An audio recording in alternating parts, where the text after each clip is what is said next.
Greetings. Welcome to Speak Nerd and Enter. Welcome to Speak Nerd and Enter.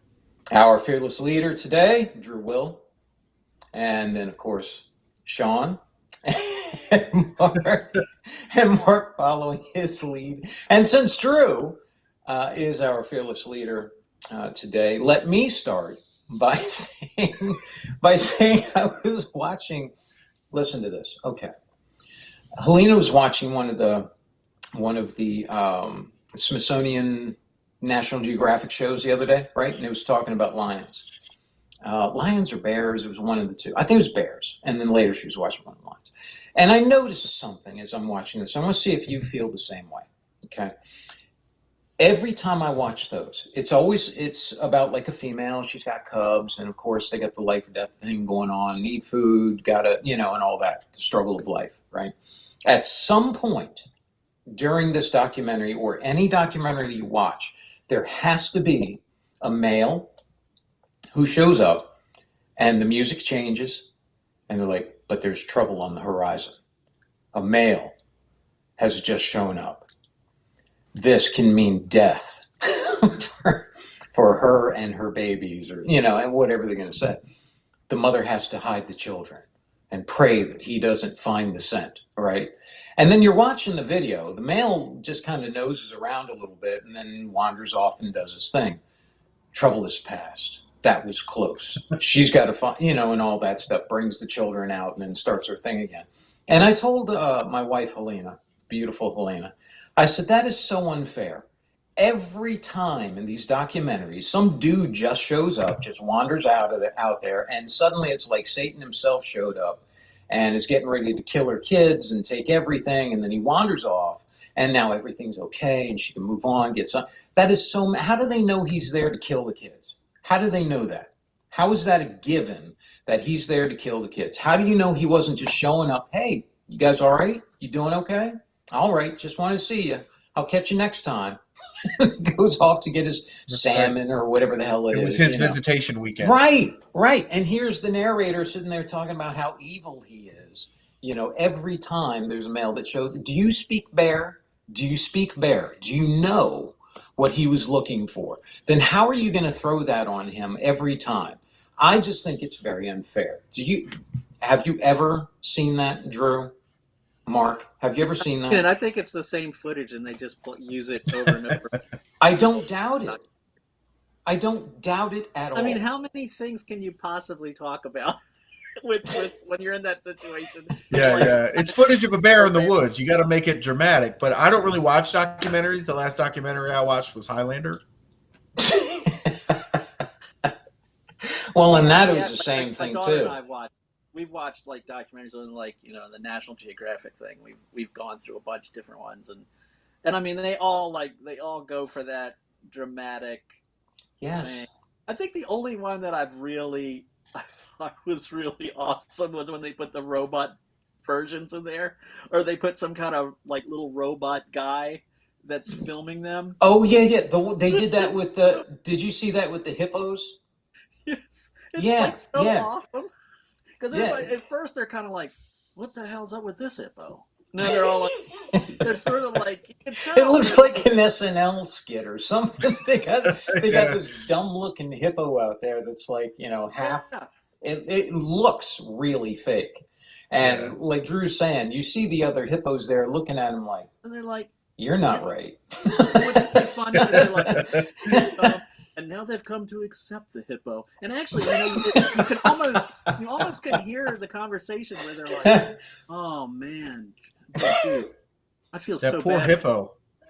Really, nature really did curse you. Yeah, I mean, you are not a good-looking guy. You leave him alone. He's special. All right. Yeah, I don't even want to eat this one he's because a fighter. It might poison me. Either that, or the hippos are actually saying like, "Can you believe this? Now they're going to robot hippos, trying to make us look at us, like get in on our act." I mean, can you imagine like what they're probably thinking? Like, what the heck is up with this dude? I mean, but I thought they were fun. I thought they were both interesting and funny because it's like just because you could you could get an education and laugh at the same time. Because I like the interactions between like the animals and the freaking cameras and just how they would react, and some of them are just like, I'm gonna throw crap at it, and other ones are just sort of like, whatever, you're the ugliest looking hippo I've ever seen or whatever. The other thing that you see all the time is how many species the males are going to war with each other, right?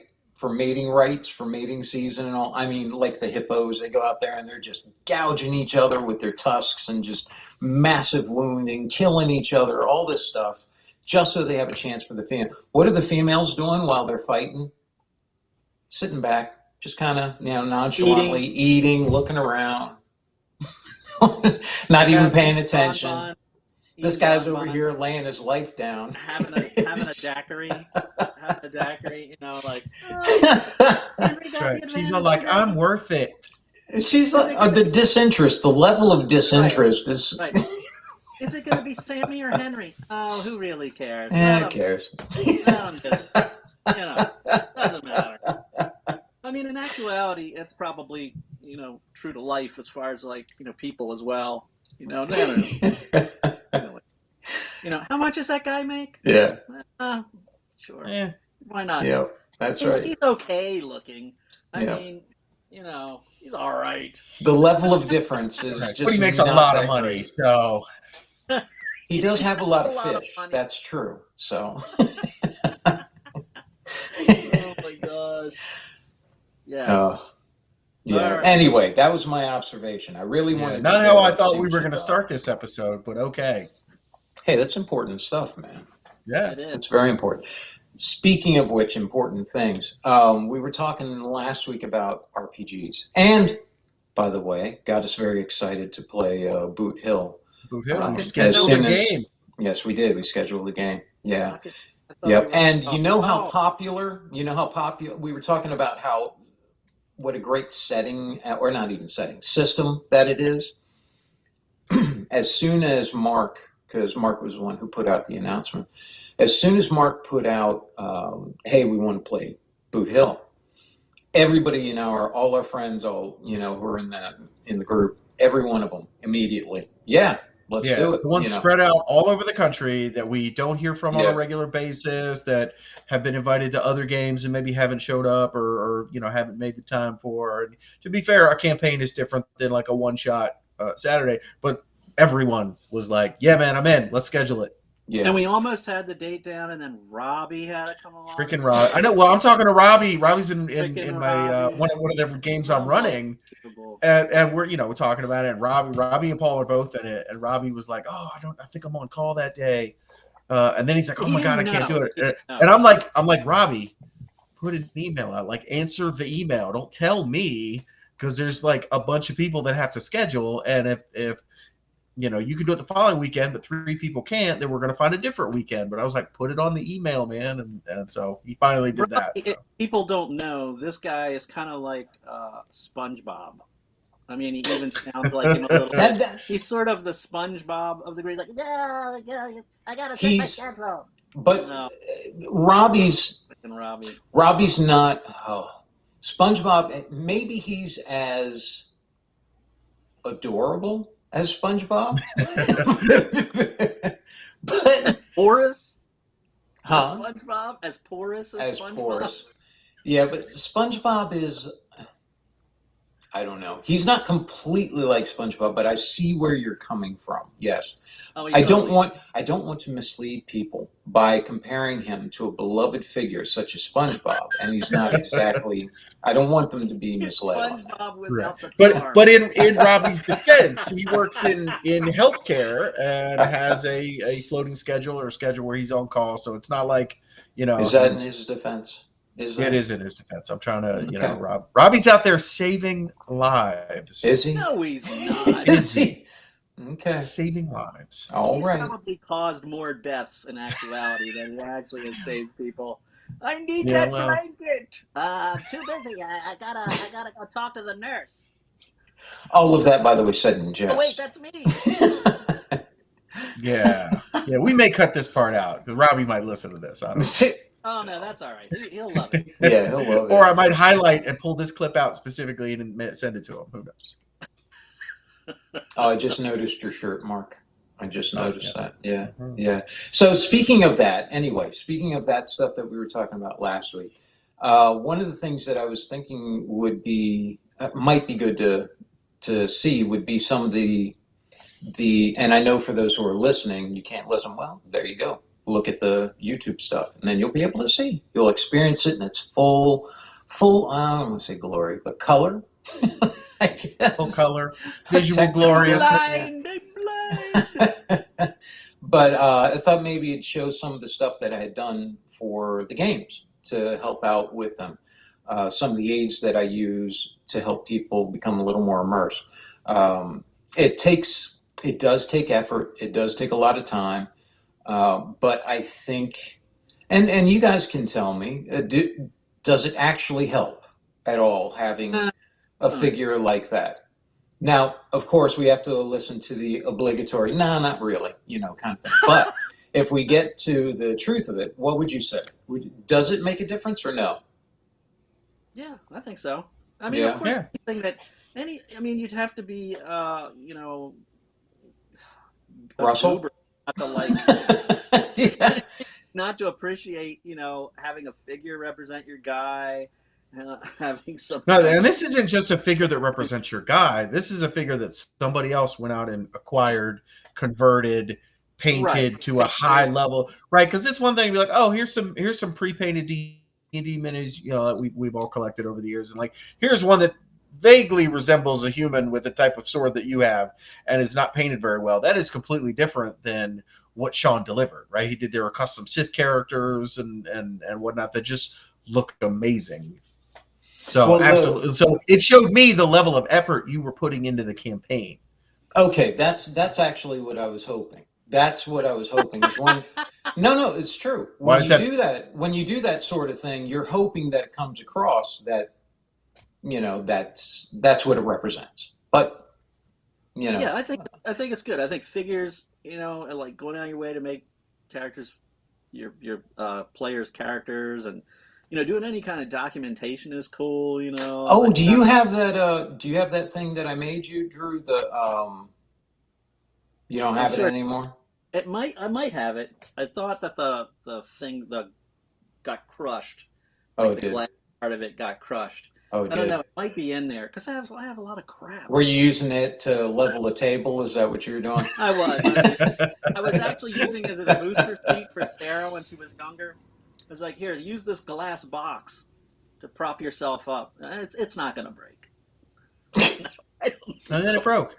Yeah, I went to a massive amount of trouble to make this. I don't know. I don't remember what it was called. A writ of whatever, to be a rogue trader, and framed it and made a seal and all that stuff. Went to all this trouble to make it and gave it to Drew, and then he broke it and lost it. So. Yeah. I kind of look forward to you making other things that I can lose. Well, some of us appreciate the effort. Thank you, Mark. I appreciate that.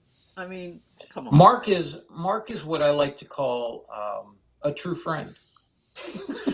He puts the least amount of effort into his friendship. But I am putting in effort. So what I will do is see if I can go down to... Sean, I never called you up and was like, you want to record this every week? Oh. I got things to do, man. No, you don't. Do you? You don't. Do you? Do you? Do you? I plan on going outside and collecting leaves a little later. For your personal collection, not even to clean the yard up, just because you wanted to have it. Because is that what it is? I gather them and put them in piles, and there's no time. Now you're just plagiarizing. You're oh my God, Sean! Please don't take this the wrong way, but I hope you fall down the stairs. Oh, that would be great. That would be great, awesome. Wouldn't it? That would be awesome. Because it fall down the steps there would be nice little spill. Or it could fall. Or it could fall over the railing down over the railing down into the living room. Down to the living room there. So first thing I'll do Let's see if I can. This is going to take forever. I know, but this is it's kind of a cool little experiment, isn't it? Let's see. How am I going to change the camera Well, they thing were to go bored already. forward? So, I mean, this is I need just to an change. extension. If Way I to go there. knew. So, Oh, there we are in front of the ubiquitous IKEA cabinet. yeah. Well, no. Okay, so you're gonna have to open the I got cabinet. that We're getting. No, I just want to see if I could hold it to the Okay. right place. Yeah, I'm just saying we're getting a lot of glare from. And you will. Yeah. Do you remember what that's from? I don't. I get a shock, and you will. Can't you have? You don't remember that? That was It rings a bell, but not off the top of my head. No. That was Spies Like had Us. this at his desk already. You know, Oh. like just going. No, I ain't doing and that. then here. I ain't doing that. So, that's. That wasn't All right. one of our guys. Face it toward the light. It so was the light is actually. coming down on it. You know what I'm saying? Like hang it, hold it up a little bit. Well, if I had better lighting in here. Hang on a second.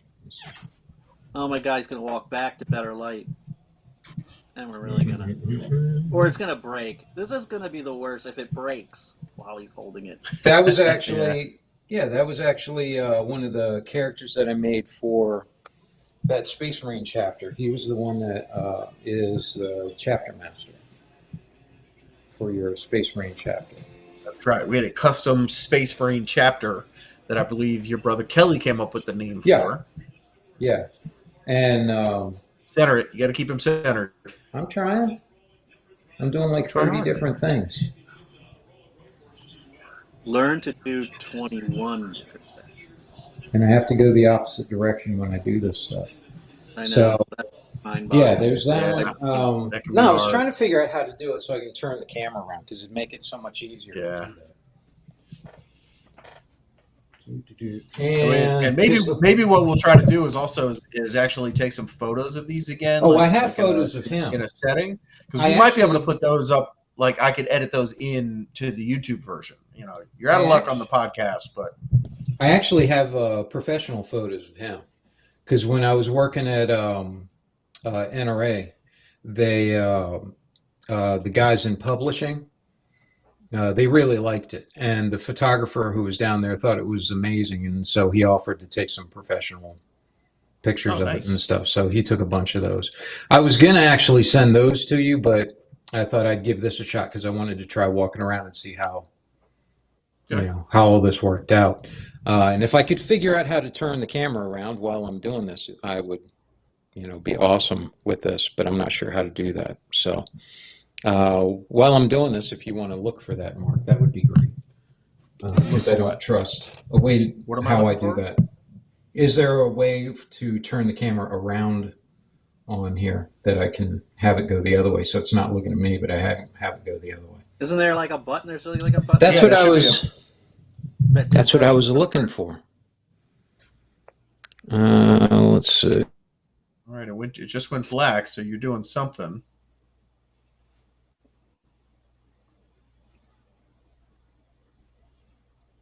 All right, I'm still seeing you.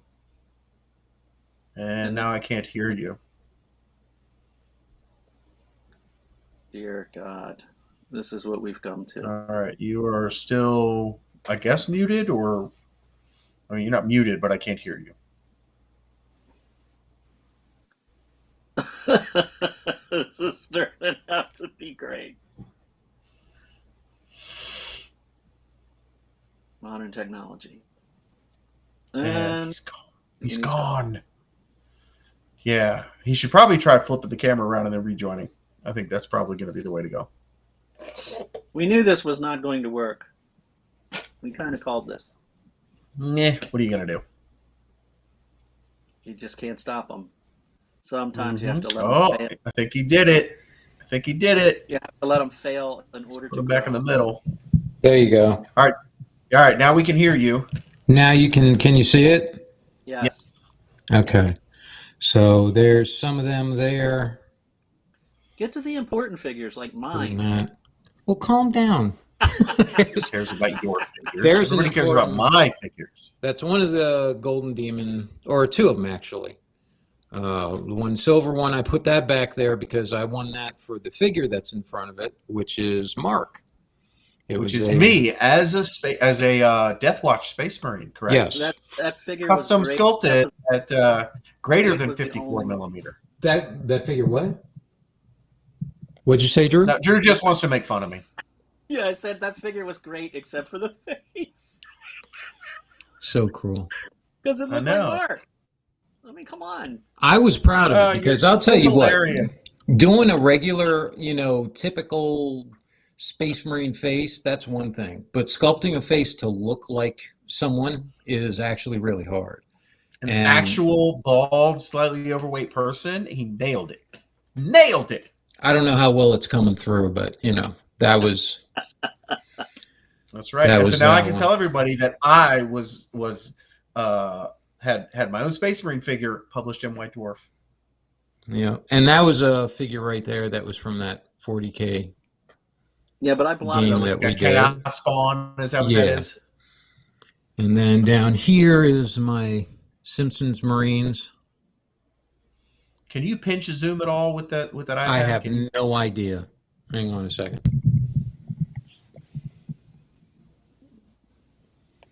Let me see. I don't know. I don't know if that worked or what. I don't know. It did not. Nothing changed. Okay. Okay. Yeah, hold it in close. There we got Marnie as Homer. That's a Pooh. Pooh, yeah. Then we have a couple of generic jump Marines with we did helmets that were what's the word of it? They have like the proportions of a Simpsons head, Yeah. And then that's Groundskeeper Willie. That one was really good. That one I was very with proud his of. power spade. Yep. His power spade and his kilt loincloth. Mm-hmm. And then Lenny. That's Lenny right there. And then, of course, Mo holding, and I did that was from the Stone Carvers or whatever they were called that Homer joined for a minute with Patrick Stewart. There's Flanders as the Emperor's Champion. And then that one is Barney, of course, the librarian. And then Dr. Hibbert. There's Mr. Smithers as an assassin. And that's Tankosaurus with Otto as the driver. And the gunner is one of the... the coat hanger antenna next to Otto over there? Yes. And is that a tennis ball on the rear antenna? Yeah, that was a tennis ball because that's what Homer had on his car. Then Dr. Frank, or Professor Frank, excuse me, in the back is the Tech Marine. And then that's Grandpa Simpson in the Dreadnought, of course, and with the hellfish as his symbol on the banner. And I sculpted a hellfish little emblem on him as well. I don't know if you can see that.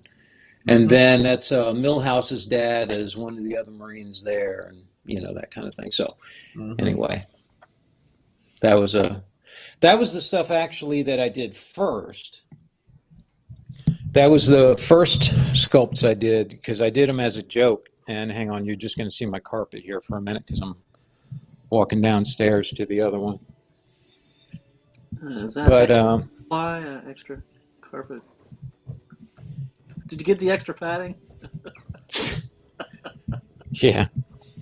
But I did those as a joke actually. And Mark actually took me to Games Day one day and had me get their thoughts on it and that sort of thing. And I remember I took it up there and saw what was his name? The guy who was running the studio in England, Drew. What was his name? Which one? Was it Robin Dews? No, began with a G. Oh, crap. I can't remember his name. But I showed it to him, and he said, well, it's kind of hard to tell. Can you sculpt a whole figure? And I said, I don't know. I've never done it before. I said, so let me try. And so I went back and sculpted a figure, and Was that the Dreadlock Marine that you're talking about? yeah. So I went back and sculpted a figure, and let's see if I can open this up. Ugh. Yeah, yeah, and that was the first. That was the first figure I ever sculpted right there. It was a Gray Knight. So it's a little fuzzy. He's a Gray Knight Space Marine with like the bolter gauntlet, and he's black and he's got dreadlock hair.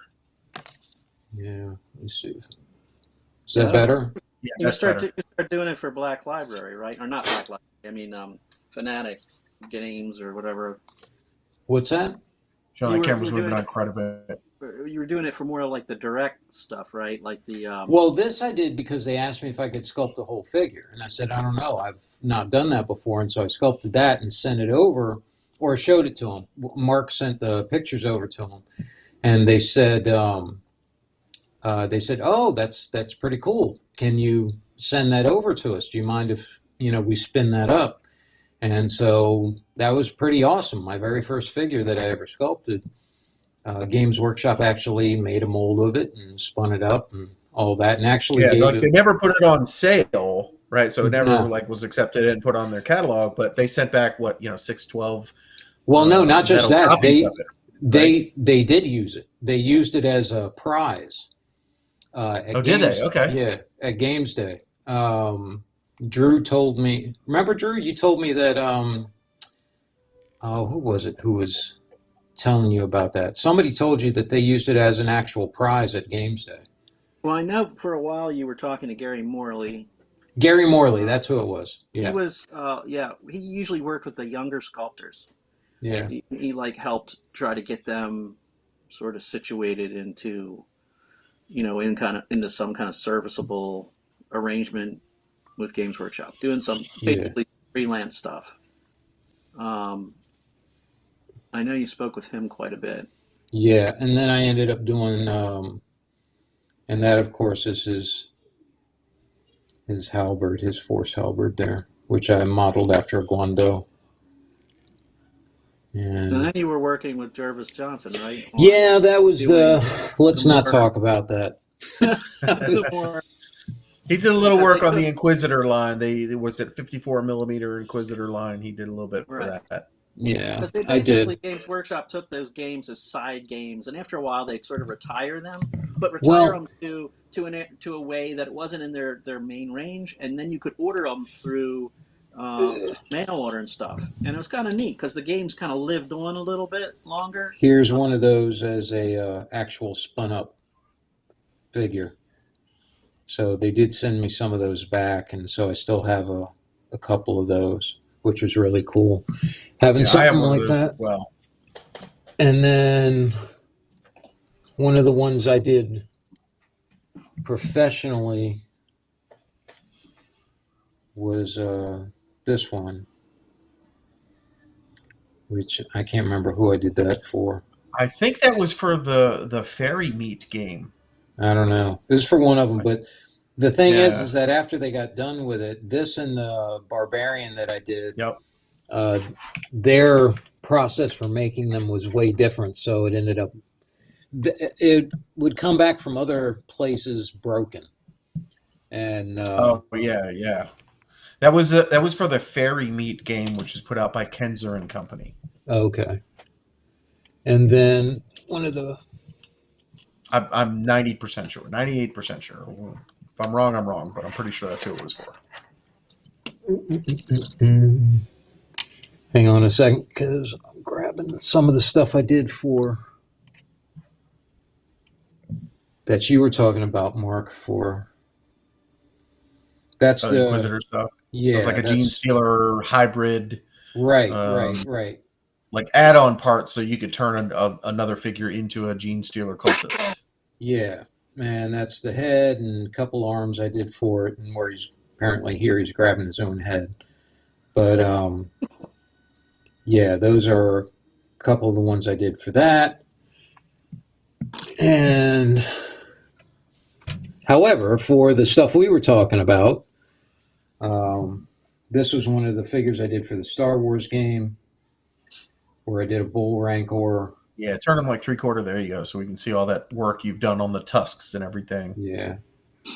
So that was basically a ridiculously converted Rancor figure. I think you made him taller and bigger. I did. Yeah. Like you cut it in half and added, a whole piece in the middle to make it taller, correct? Yeah. Yeah. The arms, the legs, all that stuff. I cut each of them apart and then added into the middle to bulk them up, and then added a whole bunch of tusks and all that crap onto them as well. I redid the teeth. Just, a bunch of stuff like that. Make him more imposing like a bull rancor should be.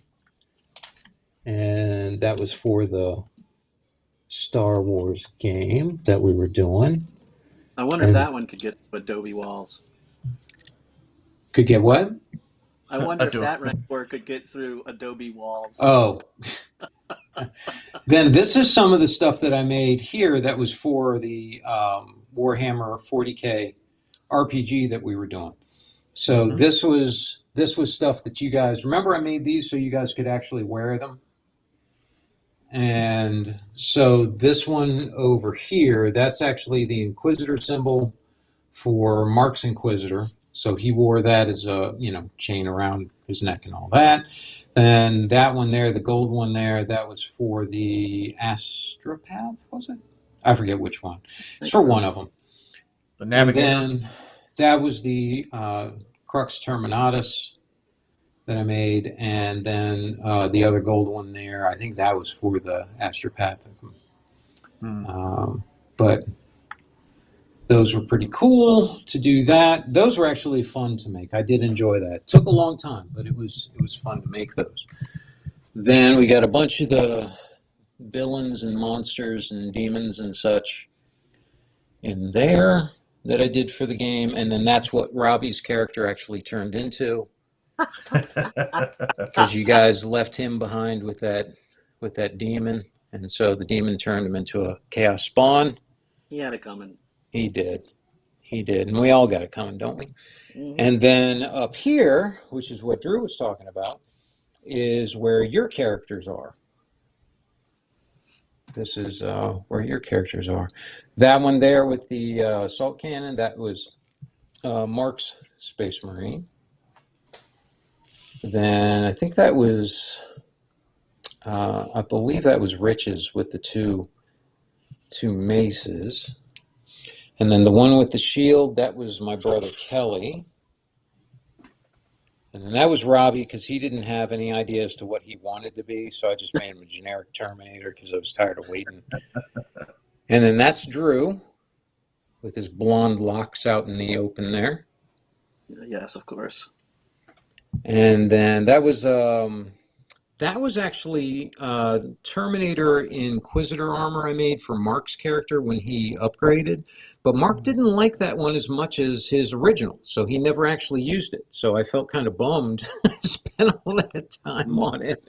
And then brought it out, and Mark's like, "Nah, I kind of like my original one. I don't want to do that." And I was like, "Oh, okay." So well, there it goes. You know the dozens, possibly hundreds of hours you've spent on that. I'm sorry, they displease me. Right. Yeah. Exactly right. Yeah, exactly. And then if you give it to me, I'm happy to put it on eBay. I'm sure. That didn't do much. I turned the light on inside the case, and it did nothing. Those two right there. Or we're looking at the guys in front of the spaceships. The ones in front of the spaceships. The one with the staff extended, that was Robbie's other character, because remember, he was playing the Navigator. And see if I can get a better shot going this way. That's a little better, I guess. The one in the back there in the blue, that's Drew's original Rogue Trader, and then he upgraded to his armor there in the front as he discovered that. And Drew was all too happy to wear his, so that was good. That was rewarding. And then the space cowboy looking dude in the back there, that was one of Rich's characters. Mm-hmm. And that was another one. And then Mark's Inquisitor guy is in the back there. I don't know if you can see it. That's that was a conversion one. So Yeah, and then the spaceships back there, just generic stuff, except for the blue one. The blue one was Drew's rogue trade, or one of his rogue trader ships there. And so, yeah, and the Trident guy, that was Russell's. That was Russell's character. So there you are. That's just some of the stuff that I had painted up and done for them. And I find that if you do that for the villains, especially for the villains, it helps out a lot. It gives, if you have something visual to go along with it, so they have an idea as to what the villain actually looks like, it really does help, I think. Like when you try to describe Robbie's character as a Spawn, that's one thing, but when you have an actual visual representation, I think it makes it so much more enjoyable, for everybody, because they can all laugh at Robbie. Huh? It certainly did for us. Yeah, because then you can laugh at Robbie, and good time can be had by all. So there you are. So anyway, I just wanted to show those so that you could see, some of what we were talking about when we were mentioning those, the different tools that you can use to help people immerse themselves in the game. So, does that help out, you think, Mark? Drew? Yeah, definitely. I think also that you don't have to be a Golden Demon winner painter to do some stuff for your players. Just put the effort. I think is the most important thing. It didn't switch. Hang on a sec. It didn't.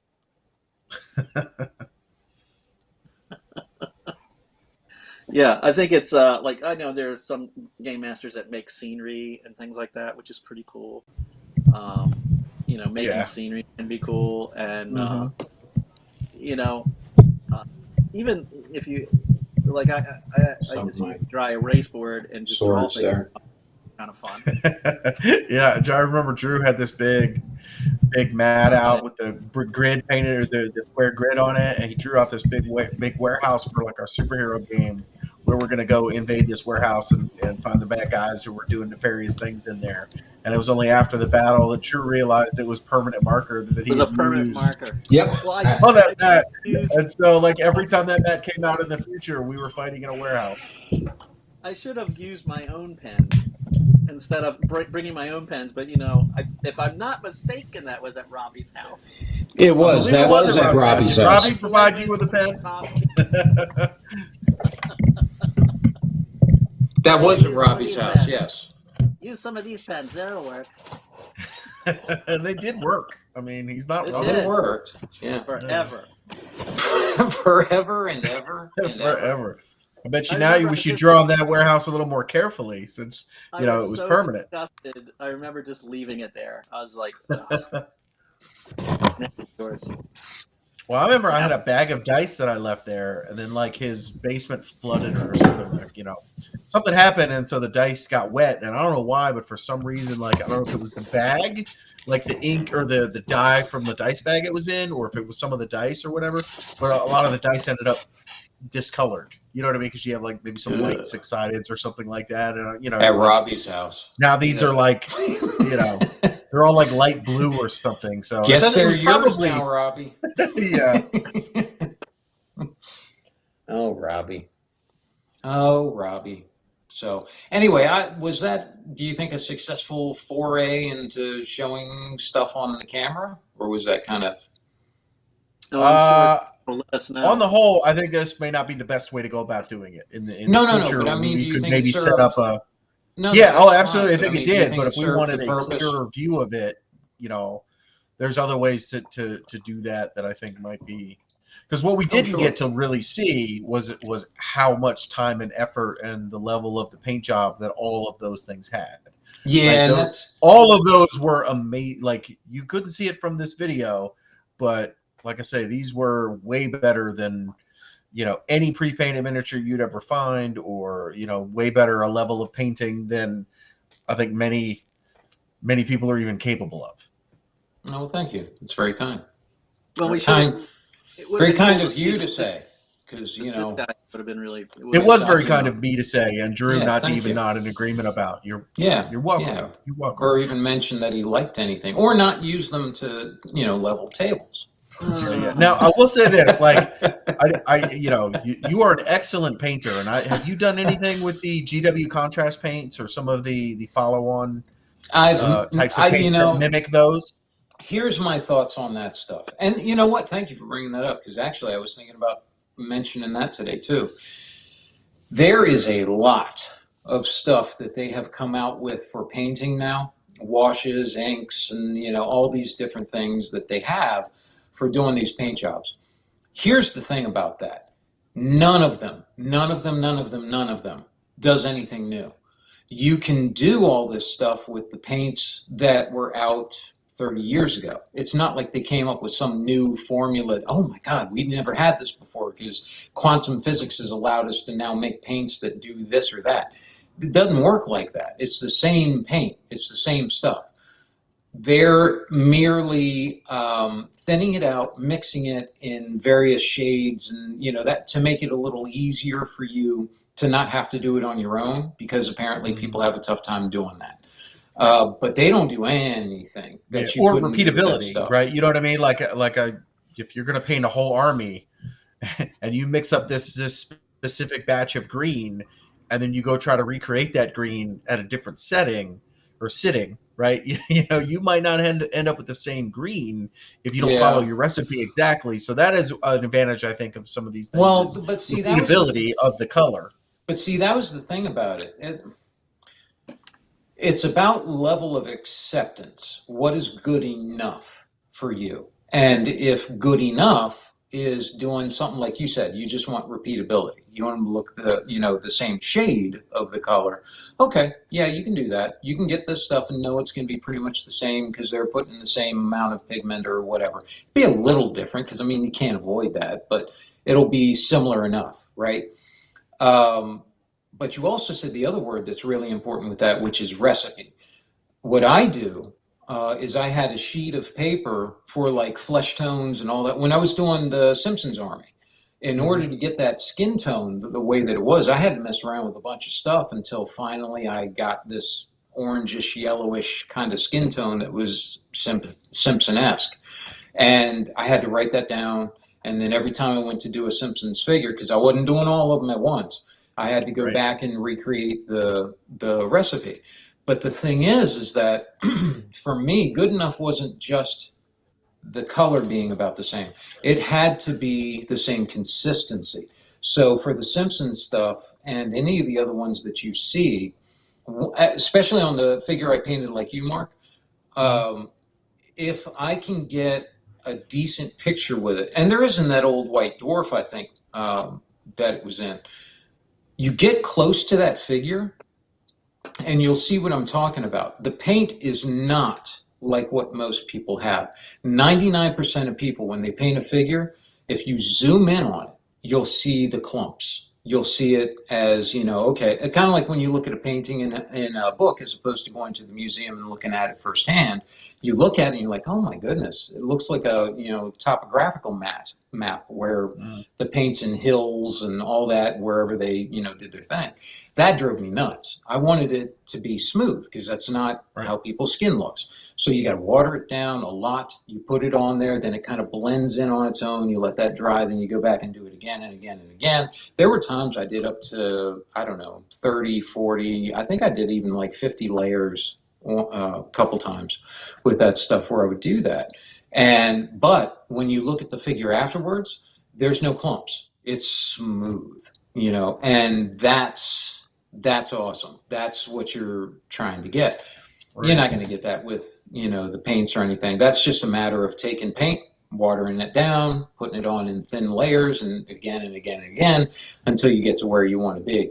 The new stuff that they have now is to make it more convenient for people on that scale of good enough for just getting it on the table. You just want it to look somewhat similar to the other stuff that you have, and you want it done quick. Yeah, so I've actually used the GW contrast paints on 2 bolt action armies. So I did a German army and a U.S. army. So on the Germans, like they don't have a straight up color that's kind of that German field gray. So I actually painted the uniforms twice. So I did one lighter cut, it was like a light tan or something, and I didn't write the recipe down. And then another of the greens on top of that, and it gave me a close approximation of the German field gray. And then, like I say, they're so thin they don't leave the clumps, but you have to paint them on over a primer coat of, like, I used white, but some people are doing a lot of things with a colored primer and then seeing how the contrast, because it's very watercolor-esque, you know what I mean? Like it covers, but it doesn't cover the way like regular paint will. Yeah. And like I say, finishing these two World War II armies, the colors are not ridiculously vibrant, so it felt like painting a Saving Private Ryan army. You know, it was all very desaturated and kind of this OD, pastel sort of thing, pastel-ish or whatever. But for getting a large body of troops, that for bolt action, you don't have like my 10-foot tall captain who's got a power sword like you do with, say, Warhammer or whatever. They're all just regular guys, and you're rolling, and it's more about playing the game than this figure is the leader of the squad or this figure is the leader of the army. And so for them, it was a great way to plow through an entire army. I'll tell you, one of my favorite figures that I've painted was this character that I got. It's from an older system. I don't think that it's around anymore, called Hell Dorado. But they had this kind of a demon-esque sort of character who was like a Silent Hill character. Do you know Pyramid Head from Silent Hill? Mm-hmm. Yeah. Okay. Do you know that, Drew? No, I'm not sure. You'd love the character. The character is just really cool in its design, but it looks so freaky. He's got this massive metal, like pyramid-looking head thing. Yeah. Yeah, Hellbent. Right. So they had a character who looked kind of like that, right? And what I did was I painted him so that he looked like you were talking about, Mark, desaturated. I did him entirely in black and white, right? Just different shades of that. And I really did like the way that turned out. I think that's a really cool look. I like that a lot. Yeah. What I find interesting now with a lot of the painting that you see, and I think the internet and the ability to share the pictures and stuff that way has changed it in a way. In the old days, and even now some, but not as much, you had people who would paint things in two fashions. One was more of a realistic way. The other one was what I like to call the candy-esque kind of method, where you just paint it to be as bright as you can, as colorful as you can. And you got that a lot in heavy metal and games day stuff, where even Nurgle, characters for Nurgle, looked like you could just pick up the miniature and pop it in your mouth because it looked like it was a mint flavored, kind of candy or something. People would paint their figurines up to almost white with, the highlights going from like dark blue all the way up to this white. And it just looked super candy-like, right? And then you had those who would do it in a realistic fashion where it's very gritty if appropriate, or whatever it happened to be. Yeah. Nowadays, it's kind of changed, and you see this especially with metallic colors. It's a weird phenomenon where now you have people using the non-metallic metal technique to paint metals, which never made sense to me, because you're taking and I think it comes from the want to make them look like comic book, panels, right? But it's weird because you're taking a 3D figure and you're trying to paint it so that it looks like a 2D figure in a picture, on a website or something like that. And you almost ask yourself, well, what's the point in having a 3D figure? Why don't you just paint a cell and put that up? Yeah. Now, it does show a lot of painting skill. Like, I'll give you that, because, I haven't really done a whole lot with the non-metallic metals, because I never saw the point, because I'm like, I have metallic paint. Like, it's there. But that's, if I want to paint gold, copper, silver, or whatever, I have it. See, that's the thing.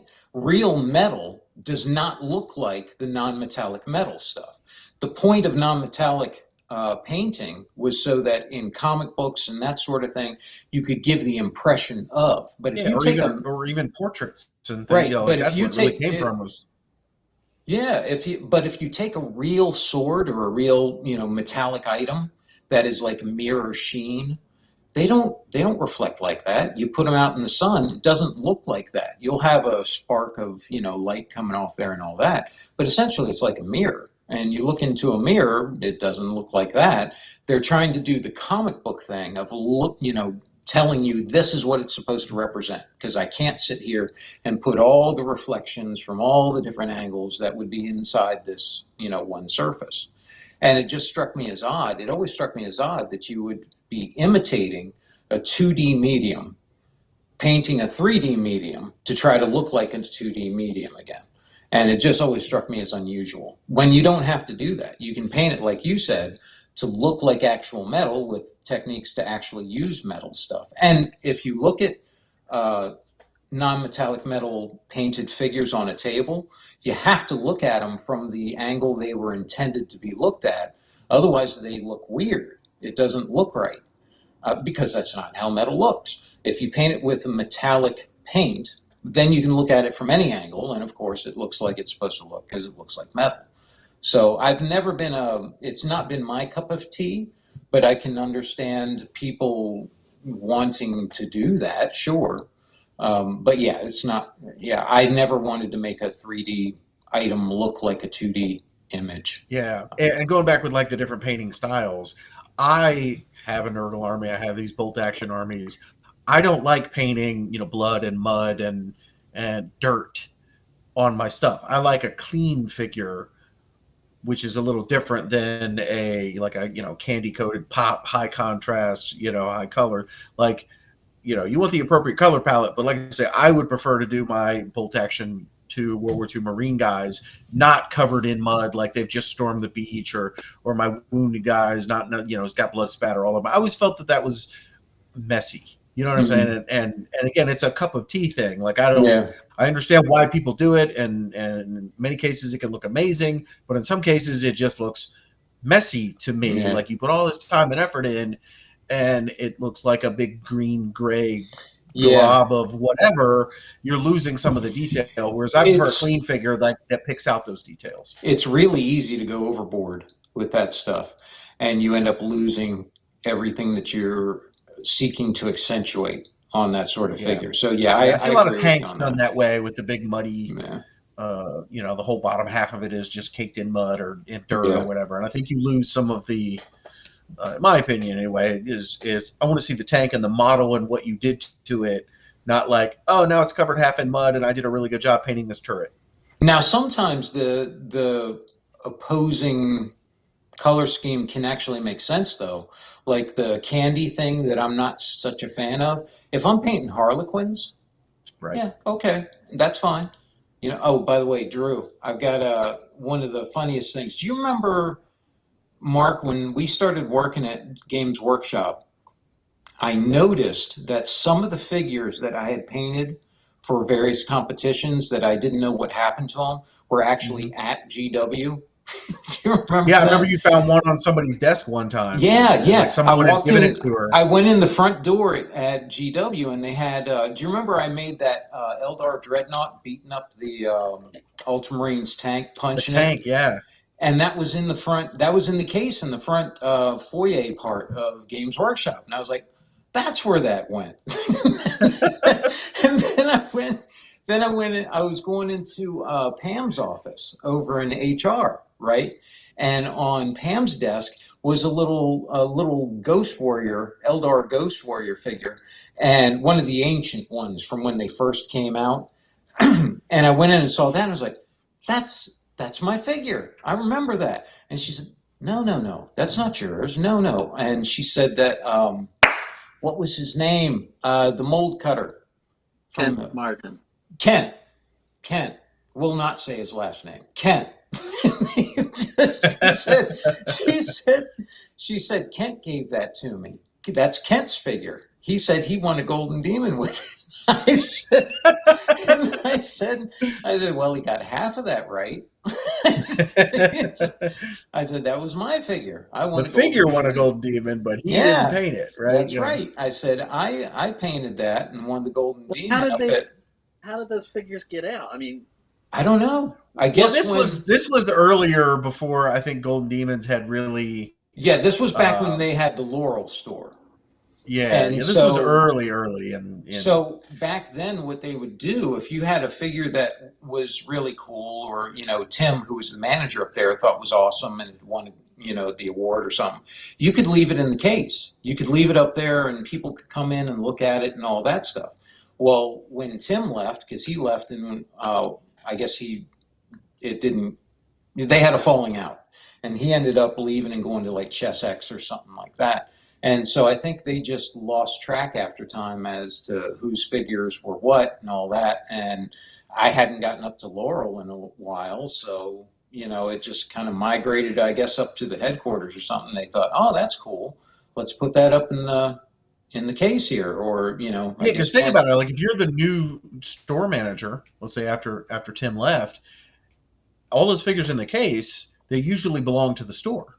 Like a staff member painted it or something like that. And so if there's not a little sign under it that says this belongs to, so I'm assuming that it was like, oh, one of the staff members at the GW store had painted this. It's really cool. We got to make room for the new stuff that's going to get painted, because GW is always bringing out new stuff. So I could totally see them going, oh, this is really cool. We're not going to get rid of it, but let's move it up somewhere else, or some manager going, oh, I'm going to take this with me because it's so cool or whatever. And then I picture Pam looking at that one figure saying, oh, that's pretty. I like that.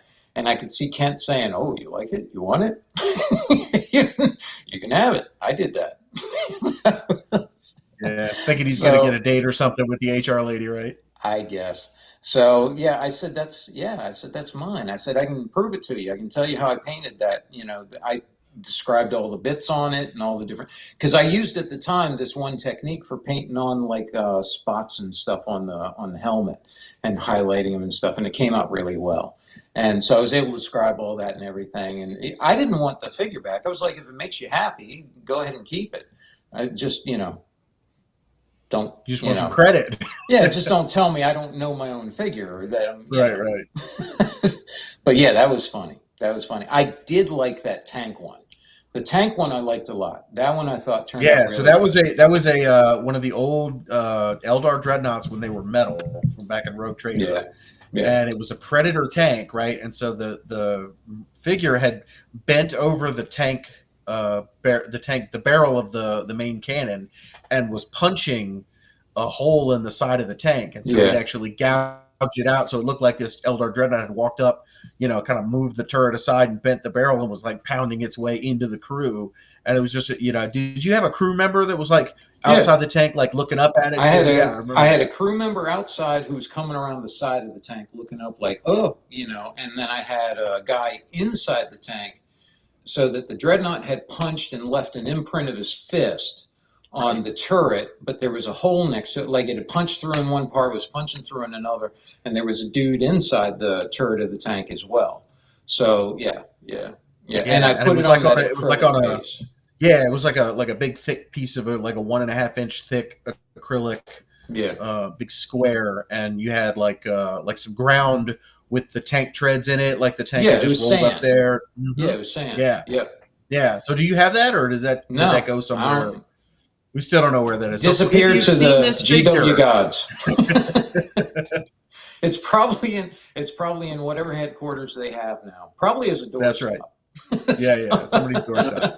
Somebody else took it and it's gone. Right. So even if we don't get it back, take some good pictures and send them over to us. Some pretty girl in HR or whatever has it. And somebody said, "Here, you like that?"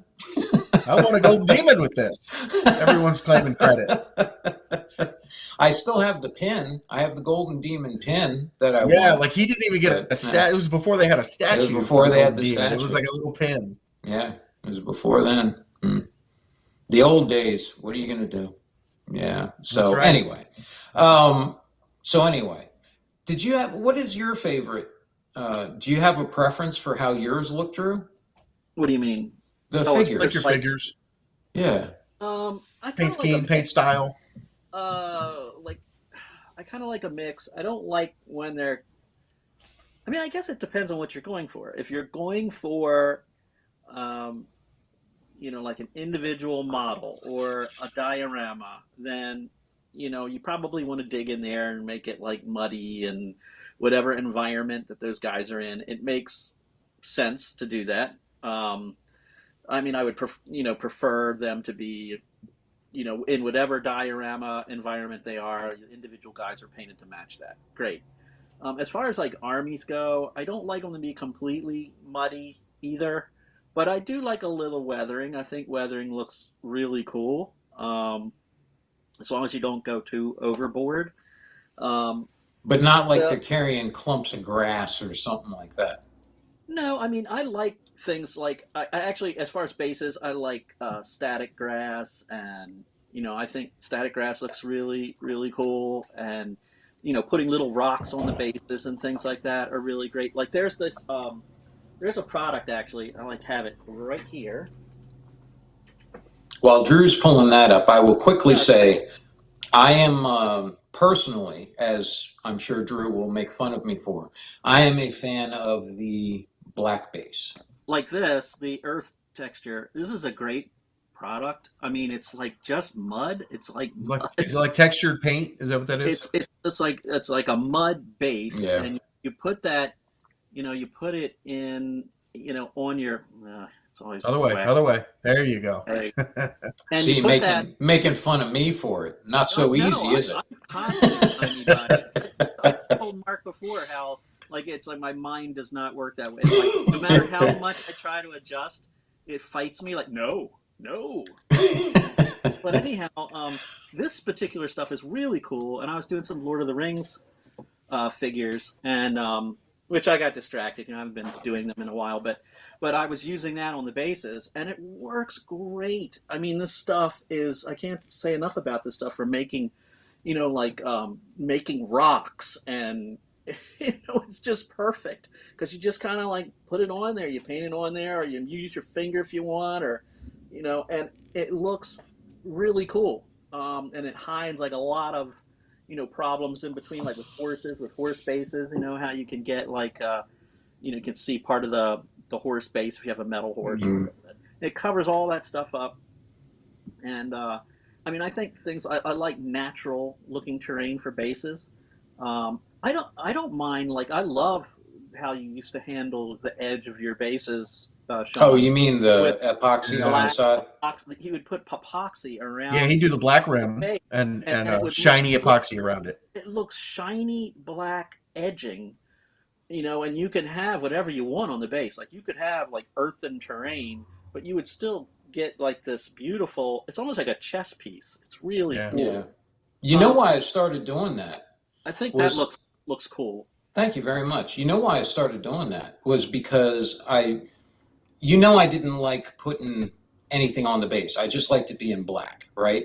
But uh, every time you pick up the miniature, because everybody paints the base, they have to because you're going to get something on there. So you're covering up, you're painting the base. Was as you pick up the miniatures, that paint wears off, and so you end up with these blotches around the side because that's where you handle it most. That end up showing what was under there. So I was thinking about it, and I thought, well, I'll just put some epoxy on it, and that way you can pick it up all day long, and it's not gonna mess up, and all you got to do is wipe it off. So it was a function of being able to pick it up without damaging the figure. It just happened that after I did it, I thought, oh, that looks actually pretty It good. does look really cool. Yeah, it Yeah. does So look cool, and I mean it's like I like putting weathering on like boots and some of the pants maybe and things like that, or horses' legs and things like that. yeah, That's totally cool.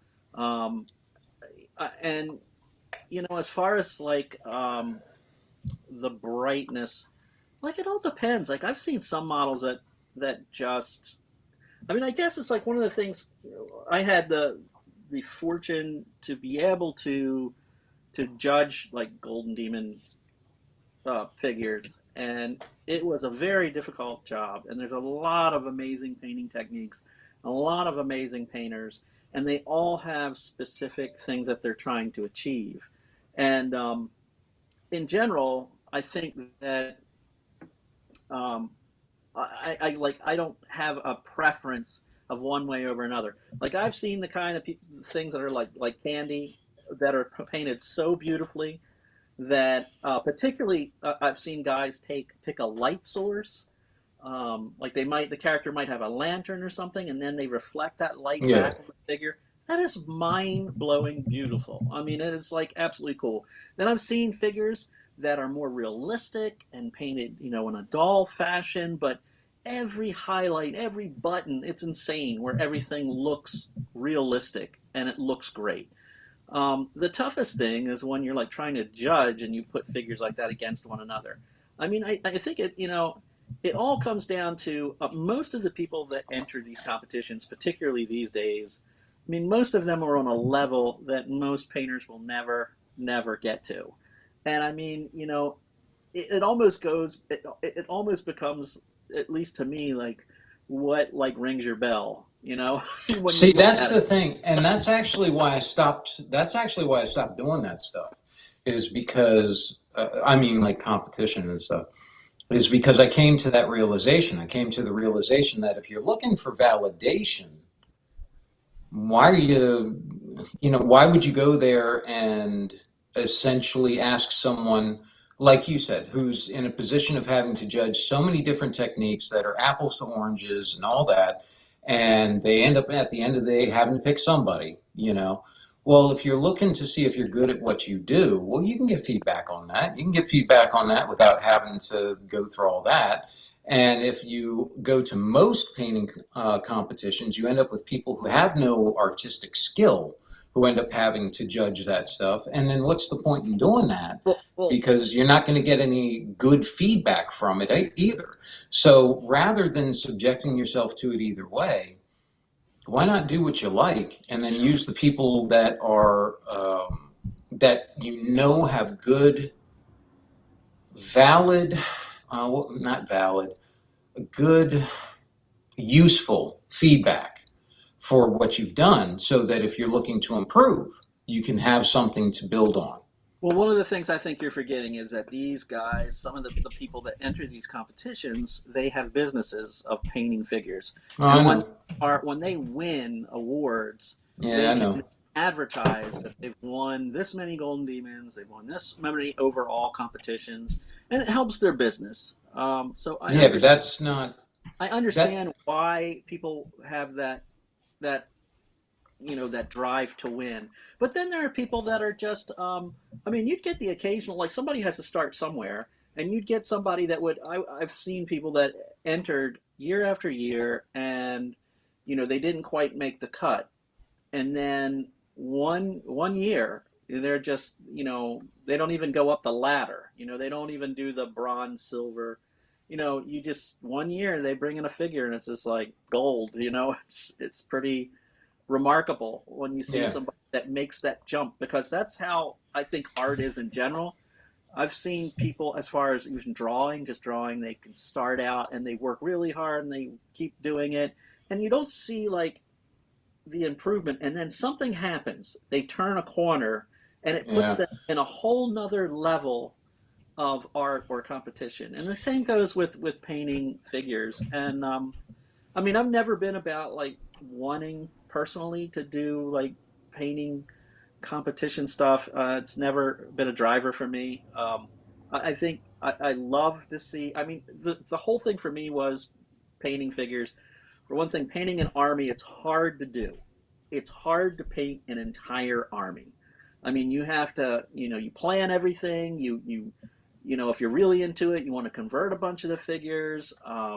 Then you gotta, get them. You have to prepare them and convert them and get them all ready and sprayed, and then you got to Yeah. paint them, and you got to paint the whole entire thing. And to me, like the greatest thing was being able to accomplish that and see your army grow as you finish, guys, and you watch like, oh my god, that unit's done. Look, this unit's halfway done, and you really are like a little kid. You're a super nerdy little kid who's kind of like, I'm halfway through that unit, and you finish that up. Now I've got two of them, and you're looking at it, and it's just like your mind is just so excited to see that stimulation of seeing these two units that are done now, and I mean, that's been more of a driver for me because I have a hard time finishing armies. I mean, especially when I worked Will. at GameStop, it What was like I one thing to another, and then I had a bunch of other hobbies that I was into on top of that. You Yeah, know, it was and let so me pick a bone with Games Workshop really quick. How dare you come out with amazing figures after amazing figures that make me want to switch armies every time some new codex comes out? Oh, so like it's just frustrating. a figure that just totally drives you that you have to paint. Like Yeah. I've had that before too. I mean, one of the most fun things that we did while we were there. I mean, having been lucky enough to have an opportunity to work on White Dwarf magazine, like the U.S. edition. For a while there, we were adding a lot of content because we were encouraged by and by magazine the to way, add. that was I don't want you to just gloss over that. That's a huge deal. I always thought that was an amazing accomplishment. Drew, for anybody who doesn't know, for a very long time at Games Workshop was the guy who put White Dwarf together, who did that for the US and made sure that it was readable rather than or instead of having to try to decipher all the King's English crap that they had in I was there going to say it wasn't from even the English part that was the problem. It was like our own yeah. making sure our own. But Drew was the one who Drew really put that stuff together. Drew was amazing with I that, had a and it was lot of help. really cool seeing how he did that. Talk about an art form. I So had an amazing staff. I mean, you couldn't have gotten it together. I mean, a lot I'll of say people your say like, staff was amazing. the people that I worked with. I had a lot of great guys I worked with, and I mean, they were really good at what they did. And I mean, we had an editor that made us look smarter, that really made us sound smart, and just really did a fantastic job. Who started out his career doing science stuff, and so when he got to Games Workshop, it was just a different language. Instead of talking about chemicals, he's talking about orcs and goblins, and he was a fan, and he was phenomenal, and he really made that happen. And then we had phenomenal. That guy's name was Eric, and then we had another. We had a painter, John, who now works at another company doing some Star Wars figures. Um, he was just could do anything, and he was fast, and on top of that, he was a fantastic designer, which is like you know we were just gifted so many great people. And not even talking about the web guys. The web guys were phenomenal. That we had we ended up creating Black Gobbo, which was like the web version of White Dwarf. And for a while there, when we started out, until the UK kind of stuck their nose in, which is their option to do because they are the people that run the company. We were doing in the US, we were just trying to have things support each other. As have the whatever content we added that we get from the UK, we would try to match as many stories for things we were trying to sell. I mean, we tried to work with sales and come up with, we need more Warhammer sales, we need more Warhammer articles. So that would be our focus there. And then from there, Black Gobbo would try to support whatever we would do as well. And so they had a whole staff of writers and painters that were just remarkable, and their own fantastic editor. And I mean, we have a guy. We also had Dave Taylor, who's done many books that I'm sure that are out there that you can get on Kickstarter, things like that. Another great painter, uh, really great hobbyist, guys that had a lot of talent and really could make that magazine come together and make it easier. So it was just a matter of sitting down, planning a pagination based on UK pagination and what we needed were our sales goals, and putting it together. And a lot of times it would involve getting back to the painting part. It would involve sometimes it would be like everybody submit a chaos night or whatever. We're gonna have just like a focus page on showing different versions of people's a lot of different artists and their take on this topic. On the And same that figure, or yeah. exactly on the same genre at least. Mm-hmm. If you were going to pick orcs, it would be, you could do whatever orc you wanted, but it would be like your version of that orc or whatever.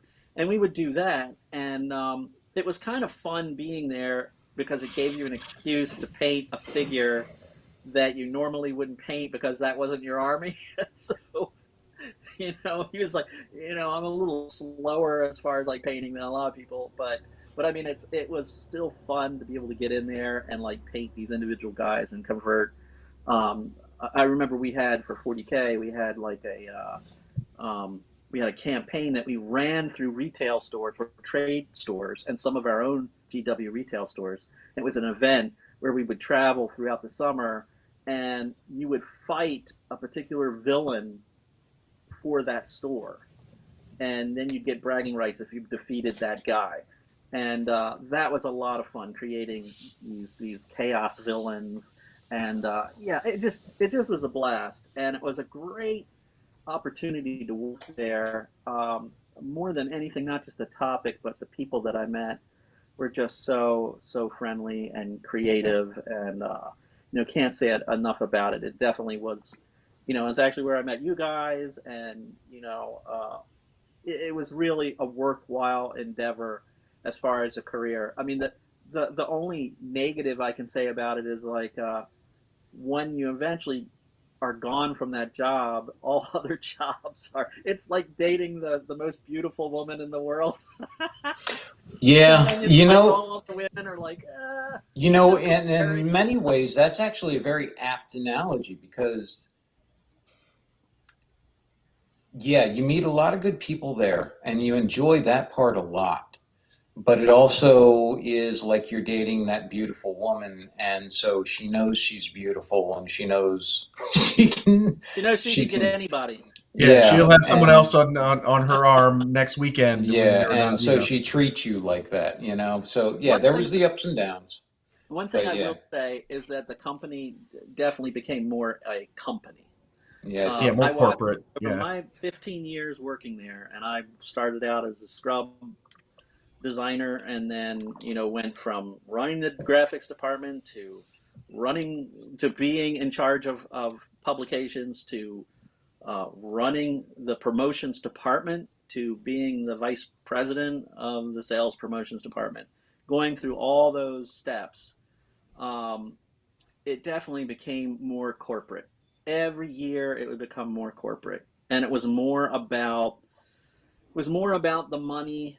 And I mean, it could have been just because that's how I ended my career. It was on that level when you're just No, focusing on I there. think but that was it. Yeah. but it definitely felt like it used to seem like the employees mattered more. When I started out, you always had our difficulties. Everybody had difficulties, and there were bumps in the road, as companies have. Um, and it was an awkward communication at sometimes, trying to sort things out. But it became definitely more corporate, and the people in charge were becoming less about the hobby and more about their business acumen. And it may be different now. We don't know because Yeah, it's don't know. different. It's different people running it and everything from when we were there. But you're right, Drew. I mean, it went from Brian Ansell, who was more of the creative side. You can argue whether that was good or bad because he had his own vision. But then from him to the banker, and that took on more. It felt like it took on more of the banker aspect. Yeah, So now I don't know because I read the books, I read all the fluff. I don't get into the crunchy bits. I don't look at weapon skill, ballistic skill, and all that stuff anymore. Because like we talked about, Mark and Drew, for me it's essentially just flipping a coin. That's really all the battles are on Right, the but on the what a coin field. flip. Understood, and I'm not knocking that. I'm Yeah, not yeah. knocking that. What I mean is that my favorite part is the IP, is the story and the fluff behind it. I've always enjoyed that stuff, and so the creative side of that seems like it's actually been given more freedom since the new management has taken over, and so maybe it's different now. But I do agree with you, Drew. I don't think you're wrong on that. I think that's very much how it felt at the time. I think what happened on my vision of it is that Games Workshop US studio went away. That was the first thing that happened, and I understand that. I mean, honest to God, I think the steps they made I probably would have done the same thing if I was in England. If you're like having to tighten up the ship a little bit financially, like why are we having duplicating work over in the U.S. when the studio is here in the U.K.? I mean, it is here in the U.K., and we were doing a lot of stuff that those guys were doing, and I mean, we were doing it really well, and it was getting noticed. I think it was getting noticed, and I think it was also I think it could have been handled better. I mean, but when eventually we started having to cut back staff, every year it was like, no, we need you to cut this many people. We need you. I mean, now granted, the person in charge was the second in command at the time when we were growing all these people, but there was no discouragement from the upper management saying, don't do this. They wanted us to do it. And I did it along with the other guy that was before me who was running the promotions department when we grew that department. And even though we were always taught from our first boss to try to be as pared down as possible, it's better to do the extra work than it is to have to say goodbye to somebody. And that is the absolute truth. And so we grew this department. We did everything that they wanted. It did help us as a business, but when the crunch time comes to the Games Workshop in general, they had to batten down the hatches. So they pretty much cut out the U.S. studio and said, "Look, you are back to where you were, sales only, sales only. You are a sister company, and you're only sales. You're Yeah. not creative." And I mean, I tried to funnel as many people over there as I could because we had scenery guys that were just remarkable. Many of them now work at other gaming companies. One of the guys did manage to get to the studio. I wrote a letter, tried to get him to go. And I'm happy to say a lot of the guys that did work with us are now with other gaming companies doing things. And now they've gone from junior positions to senior ones. All over the place, and it's great. It's really good for them, and I feel good that they succeeded, and got to continue on in some form of the hobby or another. And there are still some people out there that really, it's sinful that they don't have jobs in creative companies. That some of these creative companies are probably missing the boat and don't even know it. But Well, that's how it is. that's the thing I've always said because I have the least amount of tenure at GW compared to you two. But I would still hang out with you guys, and I'd still kind of we'd talk, and I'd hear all these Oh yeah. things, and it was constantly we're cutting this person, we're letting this person go, or whatever. And I think Games Workshop created so much of their now competition from all of these ex-GW employees who, for whatever reason, It were definitely are didn't not help. there. Now they've gone out and started companies or are working for other companies and bringing that level of knowledge they had working for GW, which Well, even looking for over me as a there. gamer is amazing because I love having all of these other companies that are putting out amazing games and amazing figures and scenery and all the things that go with the tabletop gaming hobby. I keep saying it. There's never been a better time to be a gamer because of the amount of good games and good figures, and like I said, the new painting stuff that they're coming out to make it super easy, and just all of those things. Man, we never had that when we were back playing Rogue Trader and then second edition and some of these early ones. It Well, was remember, it was a big deal at Games Day when they did their little short film for the Inquisitor thing. oh yeah. Remember that? Yeah, Remember every Well, look year at at Games Day they would play that same short film, and yeah. you're It like, was "Man, those that's Marines cool." Oh, like walking down the yeah, what is it, some hallway. It was like some Space Wolves or something. And we're like, oh, that is so cool. And yep. well, look And at now, the other side in the UK. I mean, think about like Mantic Games. It's run by ex Games Workshop yeah. studio Yeah, manager, well, and Warlord he games. I had a play, sale. Bolt Action. Warlord That's Games. ex-GW people too. yeah, Warlord Games, same thing. Matter of fact, Paul, the UK manager from White Dwarf, works there, and our ex head of sales for Games Workshop overall, and CEO of one of the CEOs of the US runs Warlord Games. And these guys, they went out on their own and did their own thing. They just kind of, I think, I think definitely with Warlord Games it makes more sense because there wasn't that outlet, for old like historical gaming. I mean, they could have. I mean, I think Games Well, there Workshop was that really Warhammer Historicals book that the Perry right. twins put out, and the Perrys Right. are like, we're sculpting these anyway, and so like GW's like, well, I guess we'll put out some of these, but they never jumped on board. You know what I They mean? didn't. It didn't Whereas seem like they grasped it. They Warlord should Games have does the done it. whole gambit of historical. I mean, can you imagine if you would have had the equivalent of like a Warlord Games or part of Games Workshop, running that? Yeah. You could have the people that run it now doing their thing, but I don't know. I guess it is a difficult thing sometimes to run a company and have. I mean, to me, it seems very similar. I mean, they're figures, they're miniatures. You're dealing with the same kind of items to build a house. Yeah. It's not like Yeah. it's Your production it's just a workflow is the different same. top.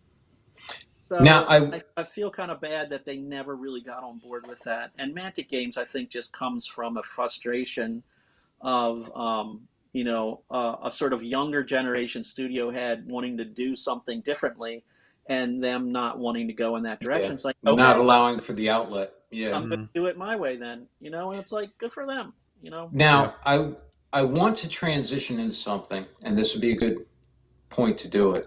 We may have to cut this entire thing up into like We run 30 so long. sections, but I do enjoy talking to you guys about this stuff. I really do. I dig that. So here's how I want to transition this, because I saw the question the other day. I don't know if you guys had seen the new trailer they have for the Horus Heresy came out. Just did you see that, Mark? What did you think of it? You like that? I liked it. There wasn't a figure in the whole trailer. There wasn't. There It were was no cinematic. miniatures in it. So Right. like I'm watching this trailer thinking it's amazing, and at the end of it, my biggest question was, is this going to be 28 millimeter, or are they going to bring out this like old See- epic scale 6 or 10 millimeter? Because I would love to see I just like that the brought fact.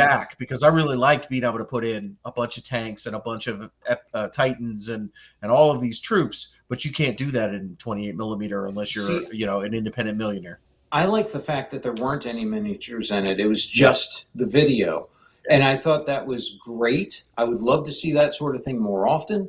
I think like with the Star Wars stuff, whenever you have one of those old Republic, cinematic trailers come out, it really buoys up the fandom. You're like, oh, that's awesome. They need to make movies out of this stuff. What are you doing? That kind of thing. Yeah. This was one of those. This felt Right. more like one of those. You were like, this is amazing. Why don't you do something more like this? Not that it was, 100% Right, but here's the perfect thing. and all. This is GW doing that kind of thing. Right, They're they are. taking their time. They're going to get And that's fine. Let me put on my time travel cap, and like I predict could go one way or the other. But if GW does it right, they could be another Marvel Studios. They could. They if could they be. played it Or right, if they do yeah. it wrong, they could be. You have Sony. a setting that is so rich in lore and history and possibility. It's very Star Wars-esque in its majesty that way. It's and Star its Wars scope. and Dune and all these things mixed in together. Yes, with so much time to explore stories and places to go with it and everything, right? So I showed that cinematic trailer to Helena, and Helena was like, because I had shown her the trailer for Halo, the TV show, Yeah. and she looked at that and she said, "This looks cool." She said, "Why couldn't the Halo one look like this, the TV show, not the game? I'm talking about the TV show." Right. She said the TV show one they had, the trailer I saw for that, it didn't pop like this. It didn't have the grittiness and the darkness and all that. This one looks cool, and I thought that was great. It also made me think of this, and I want to talk about this because I know you saw the show, Mark, and I want your feedback on it. But real quick, I also saw online there's been the debate, of course, who would win in a fight, a Spartan or a Space Marine? Who would win in a fight, right? That's easy. So I want to see what you would say, Drew, what you would say, Mark, and then I'll give you the answer. I'll give you the proper answer. Oh, okay. Okay, we'll let Drew go first. I'll go second. That's easy. That is so easy. It's definitely a Space Marine. You'd tear that guy up to pieces. It'd be the end of that dude. Astartes wins. Okay, what about you, Mark? Agreed. So Spartans are modified, but they are not modified to the level that a Space Marine is. You know what I mean? Yes. Like Space Marines are, Okay. 8, 9, 10 feet tall, and they've got a much thicker armor, and their weapons are just ridiculously brutal. But I also get that it's like, they're two separate universes, and so you can't really have like an answer. But yeah, my You money's on a Space can. Marine. Actually, My money's on a Space Marine. Actually, you can have an answer. Fanaticism. Also, Space Marines, you've got that crazed fanaticism. Right. Plus Yes, chainsword. Chainswords always win. Here's the answer. You're both right. The Astartes wins. But I will tell you why. It's not because the universes are different.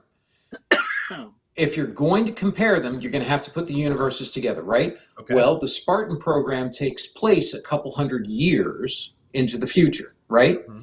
That means that the emperor would be in his ascendancy, not even yet revealed in his ascendancy, which means that the Spartan program would have been one of those first programs that he actually started as a beta test, right? Correct, for the Astartes program. So they would have been one of those early ones that he got rid of once it was done. What's that? You're telling me Halsey's been hanging out with the Emperor? That's right. She was actually one of the perpetuals, because apparently in the book, spoiler alert, there is a perpetual who's a female who helped the Emperor create the Astartes program. So if you're putting those two together, it only makes sense that would have been his thing. He had started that as part of his program to see the fruits of it later on. Okay. If, however, you're taking it as separate, okay, if, however, you're doing that, well, the Spartan 2 program, which is what Master Chief was part of, Spartan 1 was actually not even as elaborate as the Spartan 2 program. Spartan 1 was they give them a couple things and that's it and send them off to go do their thing. They were just like jacked up, regular soldiers. Spartan 2 was the big guys. Those were the ones that were like Master Chief, right? So Spartan 2s would have been the epitome of the Spartan program. Well, what was the epitome of the Astartes program? That was the Primarchs. Yeah, I was going to say the Primarchs, right? Yeah. The Primarchs, right. So if you put a Primarch against Master Chief, the Primarch is going to just mop. He's not even going to stop. Yeah, he's not even going to stop. Yeah, it's exactly. It's going to be embarrassing. You're going to feel bad for John 117. Yeah. And love Halo, love Warhammer. I'm not trying to throw shade on either of them, but not at all. I agree. It would be like asking me who would win, the modern day Marines or the Spartans from, Thermopylae. You have a brigade of, Marines show up, and you have all, not even 300, all 10,000 show up there. You want to bump it up to whatever you want. They're going to get wiped out. It's not because the Spartans suck. It's because they're just outclassed. That's just how it is. Yeah. So yes, both of you are right. That is the answer. No more argument, because we all agree if it's in the same universe, there's a reason.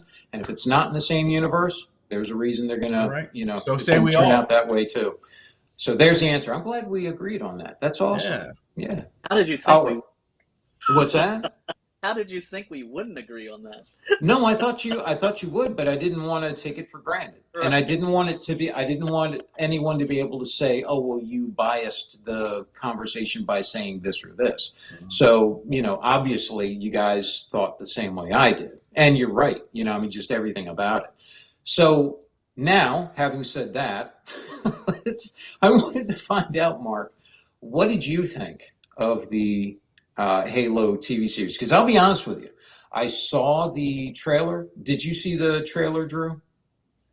I think I did, but it didn't really. It doesn't pop. It didn't really do. Yeah, same. Helena said, as a matter of fact, it looked like you were watching a WB show.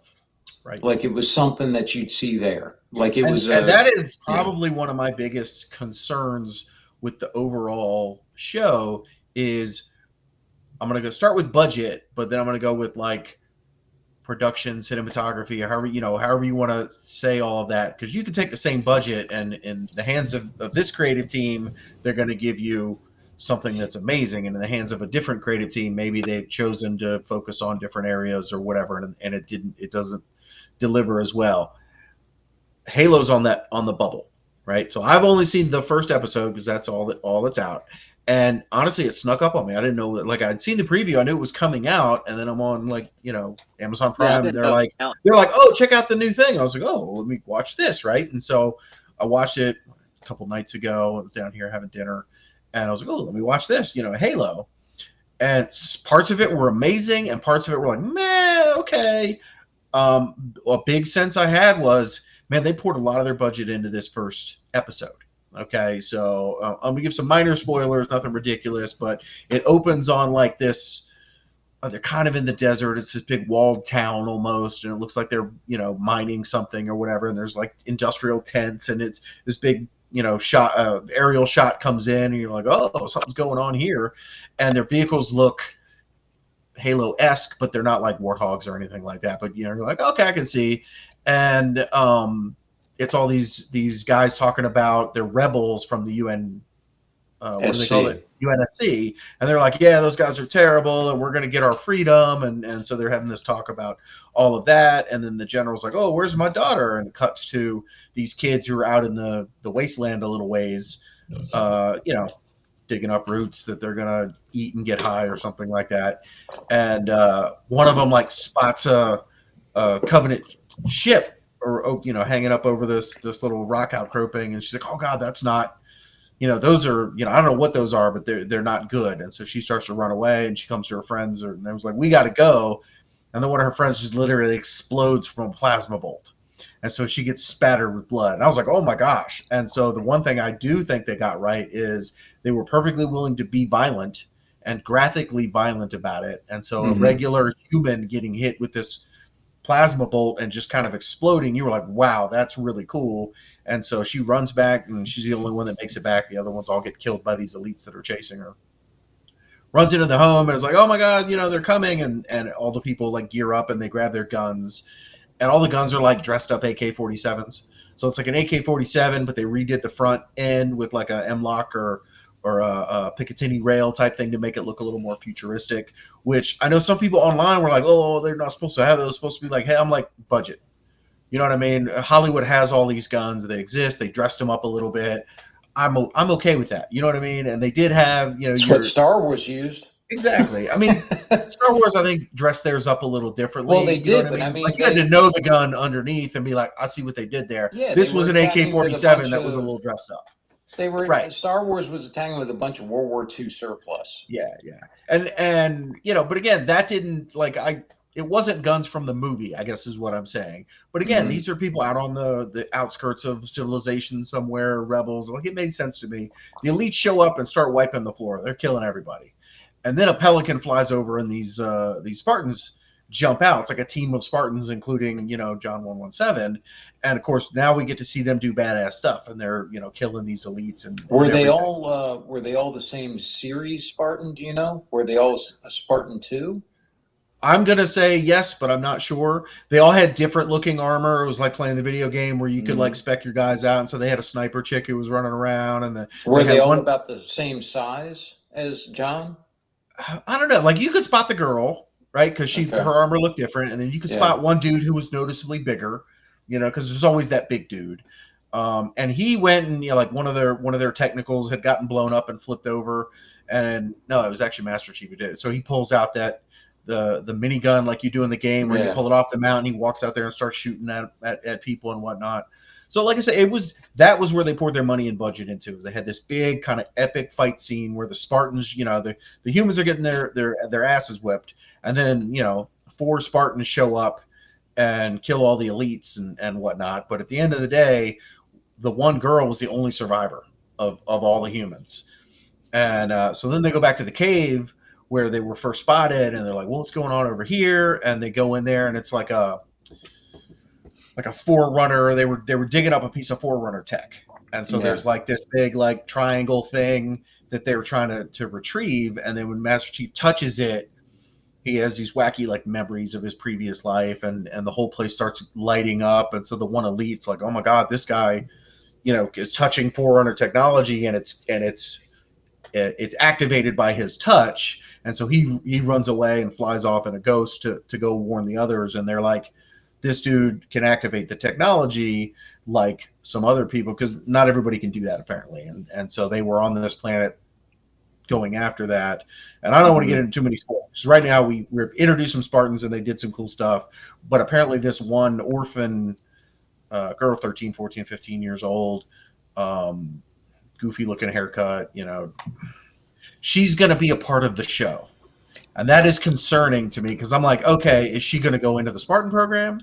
Which is, she's a little young for, you know what I mean? I'm like, we want to see Halo, right? We want to see Master Chief. And I'm fine with it being not just Master Chief, but having Spartans fight against the Covenant. And that's all cool. But episode 1, we had a lot of the UNSC politics and rebels. And I'm like, okay, like I didn't mind it. But what's the show going to be about? Because Halo is about Master Chief fighting the Covenant and then fighting the Flood. And they did a cutaway to High Charity where you saw one of those dudes on the floaty chair. Yeah. And he looked pretty good. Prophets. Yeah, the Prophets. And he looked pretty good. But his environment looked very plain. Mm. And that was one of those things that gave me a concern about the budget, where I was like, come on, you have all these assets from the games, to visual assets. Like you don't have to recreate anything from scratch necessarily. You have art design that you can draw upon. And right? You're not the only one. You're not the only one I've heard say that. I've heard other people say that the CG in there is not the best. No, and the big fight was during the daytime, so they weren't trying to hide anything because it was dark or raining or anything like that. It was a really cool scene. You could tell they poured some money into it. My concern is they're like, let's make one episode amazing, and then maybe we'll have to pick and choose where the rest of our budget goes. You know what I'm saying? That would be a shame. That's a concern. Again, how they're going to work in this orphan, because I hear she's a main character, moving forward. I'm like, and there's some stuff that went on with like Master Chief kind of finally. Well, okay, small spoiler. They're like, she's the only survivor of this rebel outpost that's been killed. And if she goes around and tells everyone the Spartans killed everyone, that's going to foment rebellion and civil war.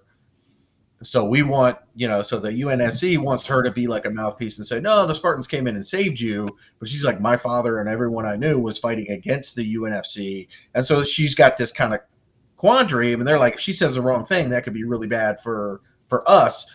And they basically order Master Chief to kill her. And he decides not to, which leads us to him taking off his helmet in episode 1, because she grabs his rifle and is like pointed at him, and she's like, oh, I'll kill you. And he's like, this is this is whatever modular armor. He's like, you're not even gonna make a dent. And then he takes his helmet off. He goes, you're gonna have to you're going to have to aim up here, which was a cool, like, hey, I'm going to, this is how much I trust you. Like, I understand the setup of the scene, but it felt very like, yep, we want to get Master Chief out of his helmet as quickly as possible. And the guy is fine. I have no issues with the guy playing Master Chief, but he doesn't sound anything like Master Chief from the games. You know what I'm saying? And that is, and even when his helmet is on, he doesn't sound like Master Chief. See, that's the thing. That's the thing that takes me out of it a little bit. So between the kind of, I'm going to call it low budget CGI or on the bubble borderline CGI, because some of it is really good. The fight choreography in that first episode is really good. Like that is a set piece of a fight. Is the CG in there as good as the cutscenes from the last Halo game we played?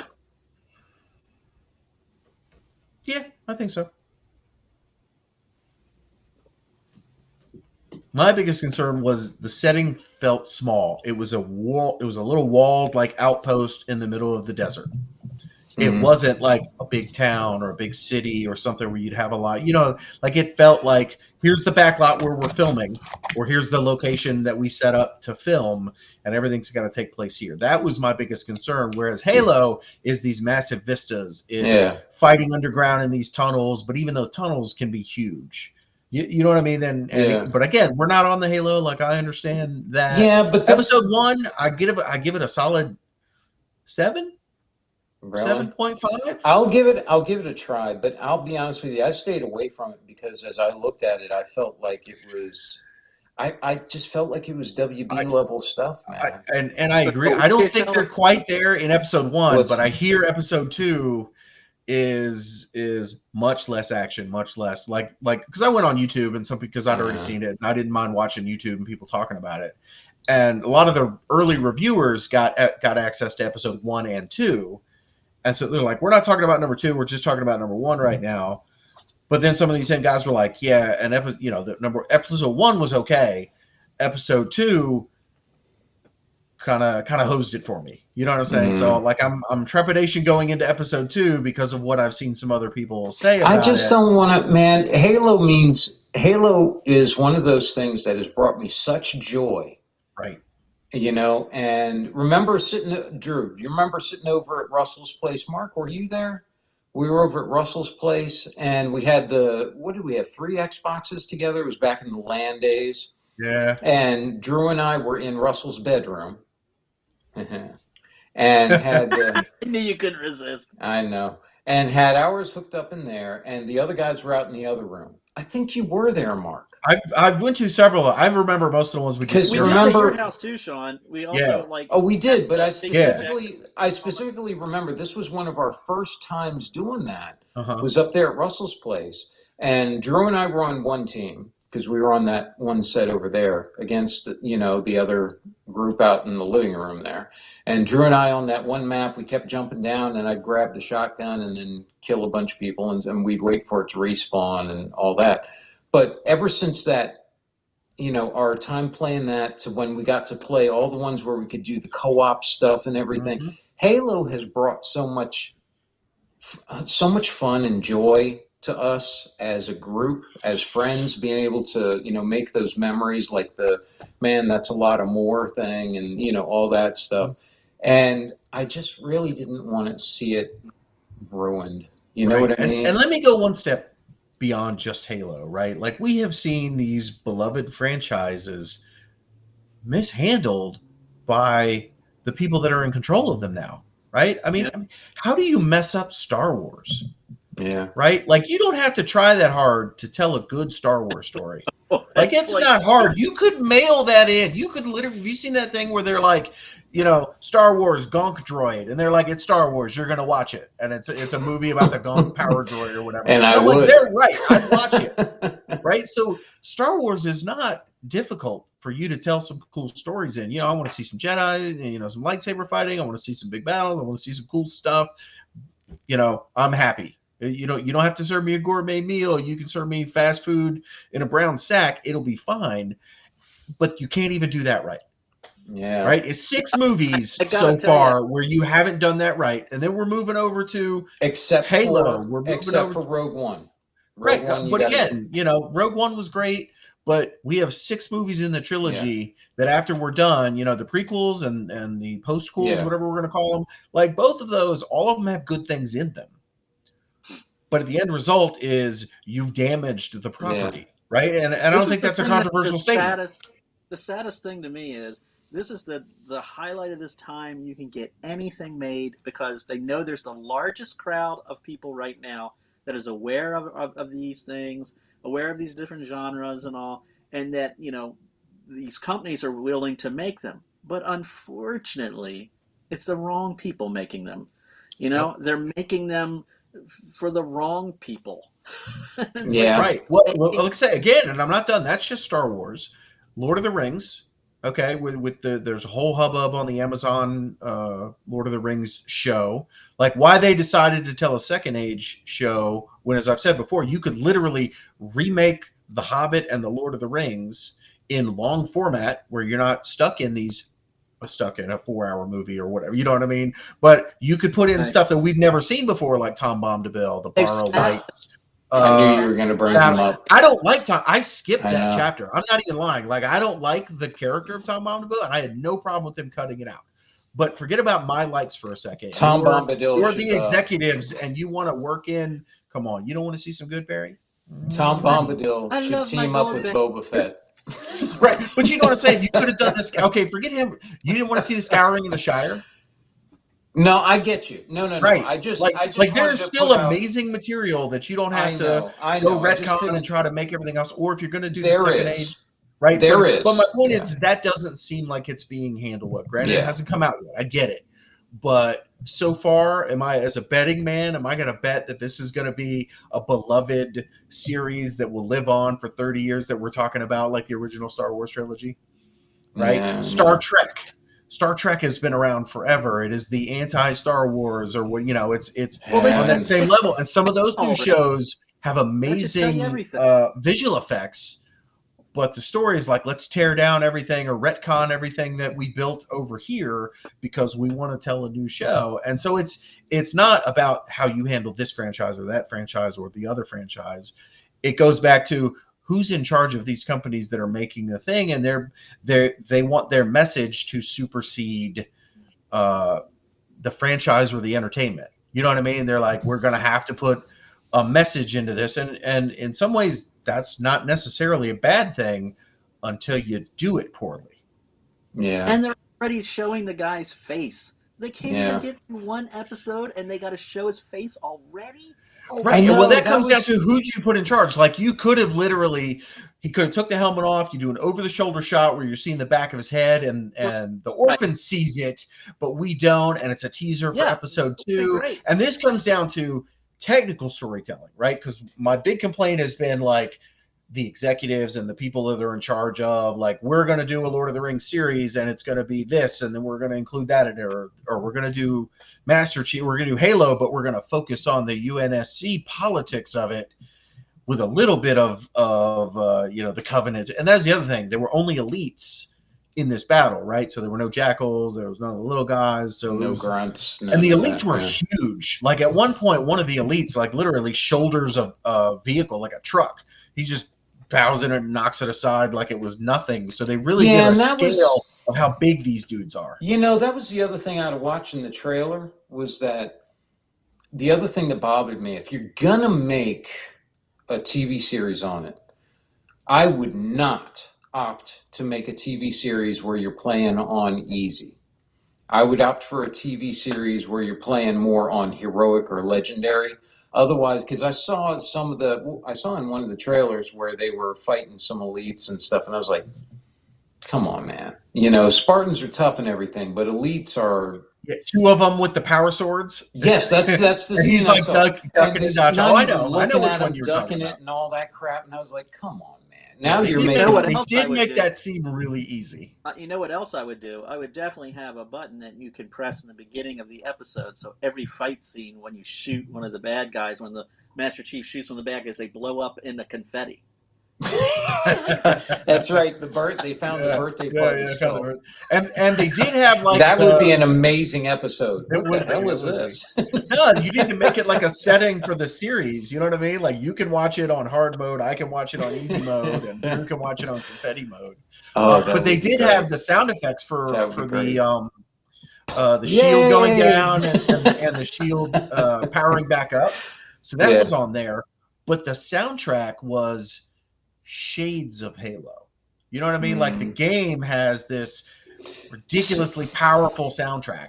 See, and you got hints of it in the show, but it wasn't the Halo soundtrack. And I don't know if that's a licensing thing or they're not allowed to use it. But you know what? You're going to spend $90 million or whatever the budget is. Figure that mess out, dude. Come on. It's Halo. I know they want to do it as a separate timeline or something. I know that's what they're billing it as and all that. But I'll be honest with you, that's not a selling point for me. I'm not looking at this like, oh, great, it's a separate timeline. So I get to go in and see somebody else's timeline. How it goes in the games. And, no, I get it. And basically, he's the only Spartan left.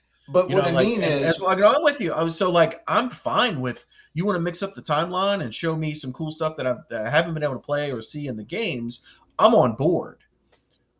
But are you going to do it well? Are you going to stay true to the roots of Halo? Or are you going to show me some 14-year-old orphan I don't care about? See, that's the thing. How much time am I going to spend on her? Like you mentioned with the music, And then, of course, with the items and stuff like that. If you want to tell a different story with Halo, like you said, you want to tell a different story in there, rearrange things, that's fine. But if you're going to make it completely different, where Master Chief's taking his helmet off in the first episode and the music is all different, and they got, like you said, some character you don't care about, some, it becomes a lone wolf and cub sort of thing or something. I don't know if I'm on board for that, man. I don't mind seeing Master Chief in a new situation, but I really don't care to try to become vested in this. I don't know how to describe it. This new. Right. And again, I hear you, but it's Halo, so I'm on board. Now, if you don't have Peacock, I'm not going to recommend you go out and get it to watch Halo. Right? Unfortunately, I can't do that. Where can you watch? Where can you watch? I don't know. I have it. No, it was Paramount Plus. That's who it is. It's not Peacock. Yeah. I'm sorry. It was Paramount Plus. But you watched it on Amazon? Yeah, I have my Paramount Plus subscription through Amazon. Yeah, you can add a channel on Amazon if you don't have it directly. So I do have a subscription anyway because I was watching the Star Trek stuff and things like that. Oh, so okay. So I was like, okay, cool. But again, I don't know if you were like, oh, I want to see Halo. Let me go.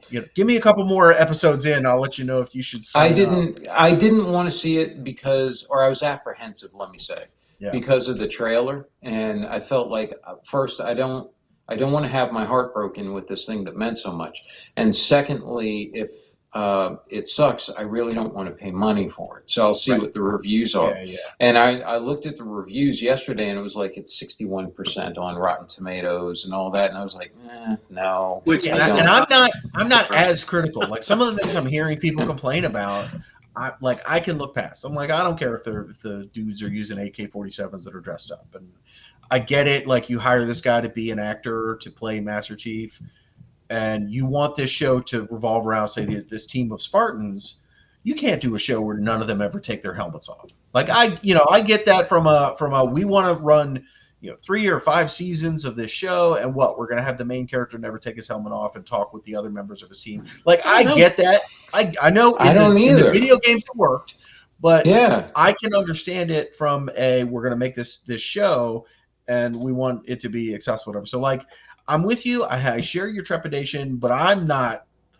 For me, that's not a deal breaker because I understand. Like, okay, hey, dude, we want you to be the actor. You're gonna play one of the most iconic characters in all of pop culture, and you got to keep your helmet on. Who does that except Carl Urban? Well, wait. Why couldn't they do it this way then? Why couldn't they do it this way? Why did they have to go this avenue? Why couldn't they get anybody, like stunt guys or whatever, to play these dudes and have voice actors do the voicing? Pick people they want that they have the voice. That way they don't have to worry about their fit or what they look like, or they can do all the voiceover, and you get the stunt doubles or the stunt guys to wear the costume and do all the cool stuff. And it's like, to me, it's probably as broad as it is long money wise. Right. And let's think about this from let's say we're the creative team that's doing this Halo show, and we're like, you know what, John 117. We don't want to show his face, right? Do we care if we show the face of the rest of his squad? No, they're fine. We can take their helmets off all day long and they can talk. We can even take John 117's helmet off, but we're doing over-the-shoulder shots, or we're making sure that it's covered. And that could be a thing that goes throughout the entire, series, that we never show his face on purpose. Like I could totally see that as a creative choice that we could make and work around. And maybe it only lasts for a couple of episodes or a whole season, and maybe that's the big reveal at the end of season 1 where we finally do see his face. But at 3/4, 80% of the way in of episode 1, we're taking his helmet off, and it was kind of cool, but it did feel rushed to me. See, it reminds me of like when my daughter was years ago, was getting into The Flash, and I was like, okay, I'd watch it with her. She would enjoy, like, we would watch it together. The live action show, the one you're talking about, right? Yep. And we watched it through the first couple seasons. And then after a while, it started getting to the point where it was mediocre at best. But then after a while, it started getting really bad to the point where we were making fun of it. And the running joke was, with my daughter and I, was like, okay, who is Barry Allen going to reveal that he's the Flash to this episode? And who is he going to cry to about something? Because I see like every episode, he's like, he's Yeah, like crying about something. I need some more dramatic chops. I gotta get some more dramatic stuff, and I want to reveal my identity to every Tom's dick who's hairy. And I mean, it's like it's so ridiculous, right. you know. And again, going back to Halo, none of the other Spartans took their helmet off. Right, you never saw them, so that's another thing. And this goes down to my like, okay, there's these bigger pictures of how are we going to tell this show and production and all that, and then there's the script writing and the director level of who's doing these episodes, right? Because there's a difference between, say, Robert Rodriguez doing an episode of The Mandalorian or Book of Boba Fett, and up here at Disney Central and kind of the executives in charge, right? There's two different things that we're dealing with, right? So if I'm going to do this episode and my big reveal is showing his face in the beginning, but there was other, nobody else took their helmets off. No, so he was the only one. So we're completely subverting, because I could see all the other ones like get back on the Pelican, take their helmets off, woo, let's break a cold one, and then drinking their beers or whatever as they fly off into the sunset. But you see what I'm saying? Yeah. Like, we haven't seen what the other ones look like. It's I'm not a fan of that. Yeah, Hollywood needs to stop messing with these beloved franchises. Like, for real. Like, your job is to entertain us. Period. There's no higher meaning. There's no goal. There's no, like, social message you are going to, like, instill in us. Any of that is a good bonus. Cool. But if you can't entertain us and tell a good story, you're not doing your job right. And yet we have the last season of Game of Thrones completely dropped the ball, right? Drop the ball. We've got some Star Trek series that are not hitting on all cylinders, and now we're dealing with Lord of the Rings and Halo. It's like, how many are left? It's not like the Matrix has gotten any better, but Hollywood didn't screw that up. There was a movie that the main character did not take off the mask, didn't reveal their identity throughout the whole movie, and I thought it was great. Was V for Vendetta. I thought it worked real well in there, and so I don't know. It comes across that sort, and I know there's a lot of people who would say, "Oh, but it's such a minor thing. What do you care?" and all that. There's something about it, something about the character that it does.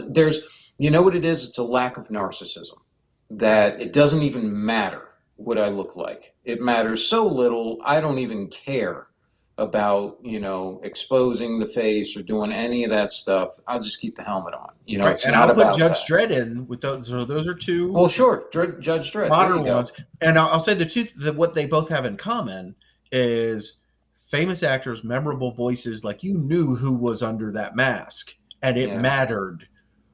But they didn't have to take the mask off to be like, look at me, I'm a famous actor.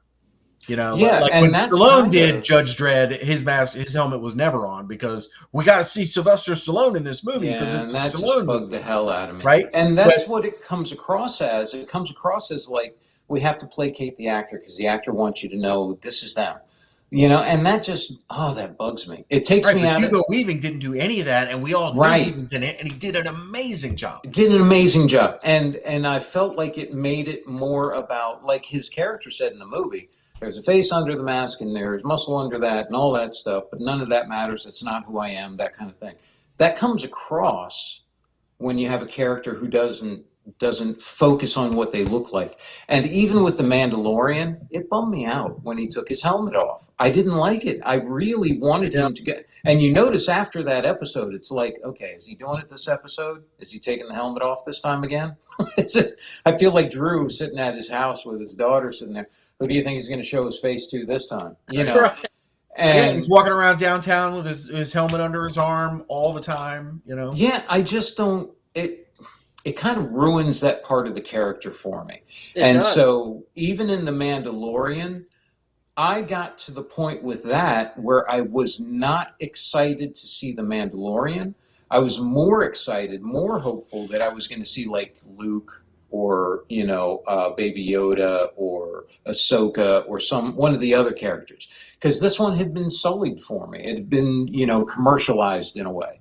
Where the actor was like, I don't want to have to wear this helmet all the time, I know this is the creed of these things, and I know that when you hired me, you said Mandalorians don't show their face, but I kind of want my face to be seen.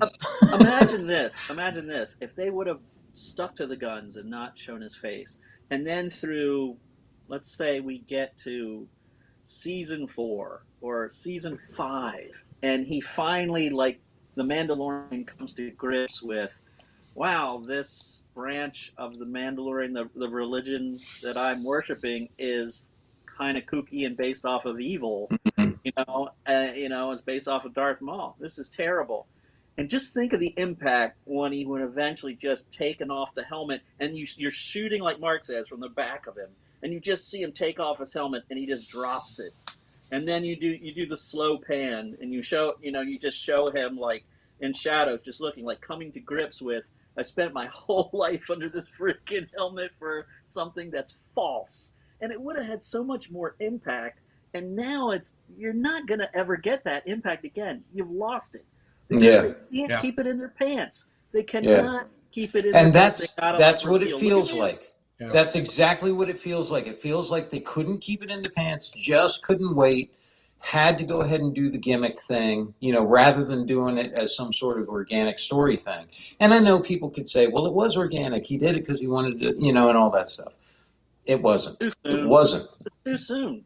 Yeah, that's what I mean. Like competent storytellers, script writers can get in there and figure out a way to tell these stories without doing that stuff too soon, or even doing it ever if you decide that's not what you want to do. And again, I don't want to like throw nothing but shade. All of these shows have so far some amazing things that they're brought to the genre that is just cool. So it's not all 100% negative, but you know what? At the end of the day, I can look at whatever it is. Did this elevate the franchise or hurt the franchise? And if it didn't definitely hurt, I think. And hurt the credibility of the Mandalorian. The fact that, well, wait a minute, and then you've got people that might have been on the fence to begin with, and as soon as you do something like that, they're like, oh yeah, way to like cover your face. Like, I thought this is the way. Yeah, I guess this is the way now, showing your face. Yeah. It's like you lose that whole thing, and I don't know, man. I mean, you gotta have credibility. It's like, stick to the bit, stick to the story. This is what we want. This is what the character's about. If you don't like it, nothing ticks me off more than hearing a new writer get on a book at Marvel and they're like, oh yeah, let's take Iron Man. I love Iron Man, Tony Stark, Iron Man. Oh, my favorite character. And then the second issue into it, Tony Stark's no longer Iron Man, and it's somebody else wearing the armor. And you're just thinking, like, you are so full of shit. You don't know anything about this character. You don't know anything about the personality behind it. You're just some shill that just wants to write your own thing, and you're using this title as a way to, like, promote your career. It's like, here's doing it in a gimmicky way, or a disrespectful way to the franchise that you now have the privilege of being a part of. Yeah, that's right? what it. That's what it feels like. Like Rain Johnson, I've never watched Knives Out. I hear it's a great movie, but he damaged Star Wars so much for me that I'm not interested in any of his other work, because I'm like, this was your temper tantrum that you put on film, and you look at what we could have had, right? What they could have done that we'll never get. Yep. Because you wanted to subvert some expectations and show us how clever you were. Now, before we sign off, because it's about time. You think? Has it been 45 minutes already? Yeah.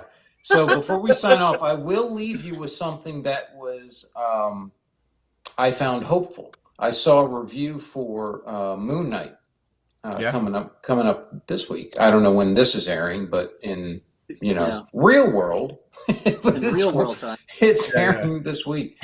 I heard nothing but good stuff about this. I heard that it's really good, and it's very different from the other Marvel stuff, but different in a good way. Okay. And that it goes places you wouldn't expect it to, and all that. Now, I've read some Moon Knight comics and all, so I don't know if maybe these people just don't know the character or something. But I thought that was encouraging. That's Okay. See, not I haven't what I read heard. Moon Knight. I'm familiar with the character, but not on a superficial level. Like I know he exists All in right, I've Marvel, read the heck but out of I'm it. not So a even knowledgeable person his, when it comes to Moon So Knight. here we are. We're novice, Uh-huh. knows him, and then expert. There you go. I mean, I've read him when he was in the magazine. I saw when he fought Werewolf by Night. I And like remember that. Yeah. I love the fact that it looks like they're going with a more supernatural angle because some people Yeah. got away from that and he became more of a Batman kind of rip off, and then he Mm-hmm. kind of started to linger back to. Then they kind of played around with his psychosis and all that stuff, and now they're back to more of a supernatural kind of character, particularly in the latest series that's out right now. They've really focused back on the supernatural, which is his origin point, and I Okay. love that idea. Yeah. Yeah, and I'm looking forward I to mean, it. it's the moon, for God's sakes. Yeah, and I will say this, like I just went on this little bit of a rant about, you know, Hollywood, stop messing with our franchises and stop, screwing things up because, you want to like let your message get in the way of good storytelling or let any message get in the way of good storytelling. Like I think that's a sin no matter if I agree with your message or not. If you're not telling a good story, what are you doing? And Marvel has told good stories. They're not the comics, right? And you can testify that like the cinematic universe is different than the comic universe, but they knew that going in. But they respect, I don't feel that these movies, any of the Marvel movies or shows for that matter, disrespect the Marvel comics that they're drawn from. Yeah. Now maybe Drew has some like, oh, I really liked this character and I didn't like the way they did it on film.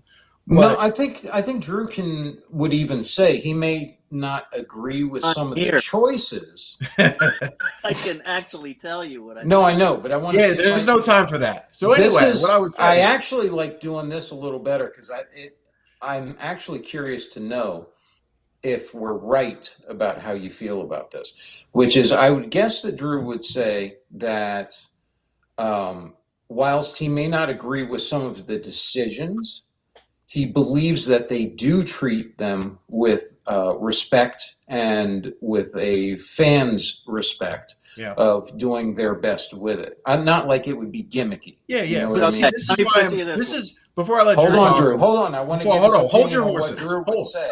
Hang So, on. but again, when I was on this rant about tell good stories and treat this well, there's a great example of a 20 movie franchise that Marvel's doing it. So you can't say that Star Wars and Halo and Lord of the Rings and these other ones that we're concerned about don't have contemporaries to look at and see how they're doing it right. You know Yeah. what I'm saying? So I'm sorry, Drew. Go ahead.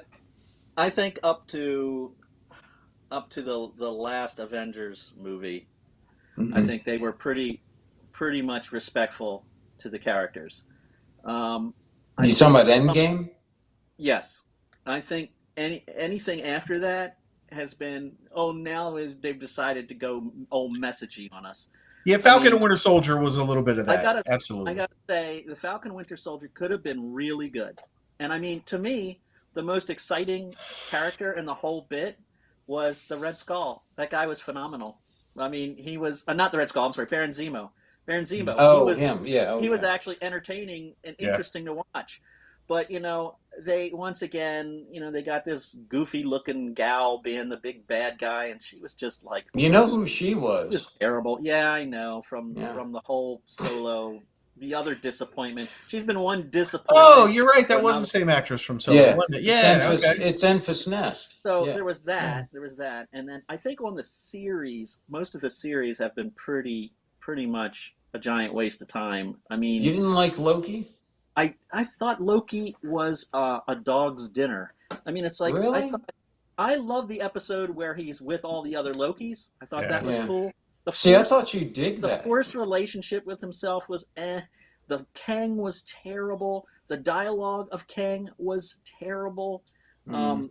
It was the whole Now the Kang episode. thing, I Wait. agree. The whole episode at the end was a giant dialogue drop, and it was just like him acting, crazy and stupid. Like he has no idea. Like I don't think that actor has any idea what that character's about, who he is, what he does. I think it's just like, oh, let me get all dramatic here, and I'm gonna be crazy, and I'm gonna be like quiet, and I'm gonna be. It's like, oh my gosh, it was terrible. And then on top of that, I think the only thing that actually improved on the comics was with the Hawkeye series. They didn't treat Clint like a total bumbling fool. Mm. Like at some point along the way in modern comics, some genius decided to make Clint Barton a bumbling fool, and for the new Hawkeye Bishop to be perfect in every way. And it's like, shouldn't it be the other way around? More mentoring, her making kind of boneheaded decisions, and him saying, "Hey, I've been down this road.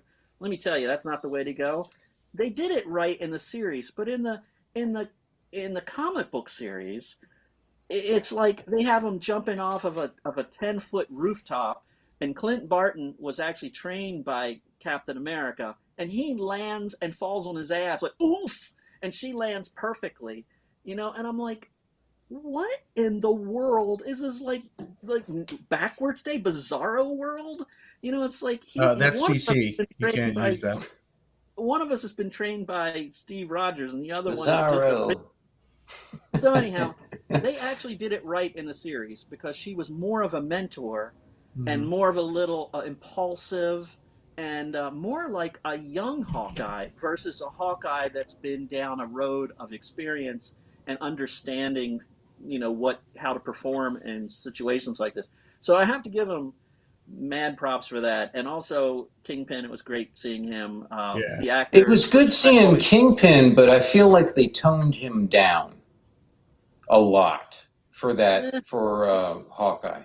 I mean, I would have liked rather. I know that the jumpsuit guys for the Russian jumpsuit guys was big in the comic, and they are kind of entertaining and funny. Can But I be. think it would have been more interesting to have Echo lead. There's like this crazy Mexican gang that they wear like these skull helmets or whatever. They're like totally crazy. It would have been so much fun to see Echo sort of like in charge of those guys. I don't really see a world in which Russian meatheads would have been led by some, Mexican chick who's deaf. I don't see that happening. I Yeah. mean, unless he kicks all their butts, maybe, and they put them in line. But I just didn't. I thought that was kind of a weird choice. I would have liked to see her lead a different gang. But whatever, it is what it is. That's nitpicky kind of Marvel nerd crap that's probably my world anyway, and somebody else is like, "Oh, that's totally cool." But anyhow, yeah, I actually thought besides some of the forced messaging, like the whole, "Oh, I want that bag back. My wife got it for me." It was like, okay, why we need to know that this tertiary character, who's a cosplayer, is married to a woman. Why we need to know that is beyond me. I mean, other than checking a Oh, I box. forgot about them. Yeah, I That forgot was the about them. dumbest. It was so glaring and out of. Oh, I need the bag back when she gives Well, him you his know what? stuff. It's like, You know what? We'll what? talk about that next time because you're going to get me into a whole thing. I know. I I was know. getting ready to It's dive like, into a whole thing with that, but as soon as you said that, I was like, nope, no, better not. yep. So we'll get Well, into in that general, next time. I hope Moon Knight will continue the trend. It looks like they're kind of the curves kind of going back up again, like Okay. more respectful. So I think the curve Yeah. is going back up. We'll see. See how it Right. goes. So Well, yeah, some of the Disney series have maybe like again, I don't think any of the Disney series have damaged the franchise or no, really I brought didn't it think back. Like so. I think we can all agree some of it was like, okay, that didn't land like you hoped it would. But whatever, we're still on board. So I'm with you there. I have high hopes for Moon Knight. There's some great movies that are coming out this year. But overall, like Marvel's hitting on all cylinders. They have not abused our trust. Yeah. Well, Marvel's delivering. Eternals, terrible. The That was a what? total The abuse. Eternals, yeah. Oh, the Eternals. Eternals. Yeah. Eternals. I But mean, I Black think Widow and that Shang-Chi was were sort of like C Shang-Chi, movies. I wasn't expecting anything, and they delivered. Like that was a yeah. pleasant surprise Yeah, I It for was enjoyed me. Shang-Chi. I enjoyed it. eh, Yeah. it was all But you're right. right. Eternals was kind of it was meh. But again, I don't think Oof. it damaged anything. I think it was kind I of one didn't of think it those like we're moving into this next was awful. phase, and we need these people in the next phase. That biggest problem was they had so many characters, and you're trying to do a valid introduction or an appropriate introduction for that many characters in the same movie. That could have been a series. That could have been a Disney series. I Yeah, think it it would might have have been played. It might much have played better in better. a different format. Yeah.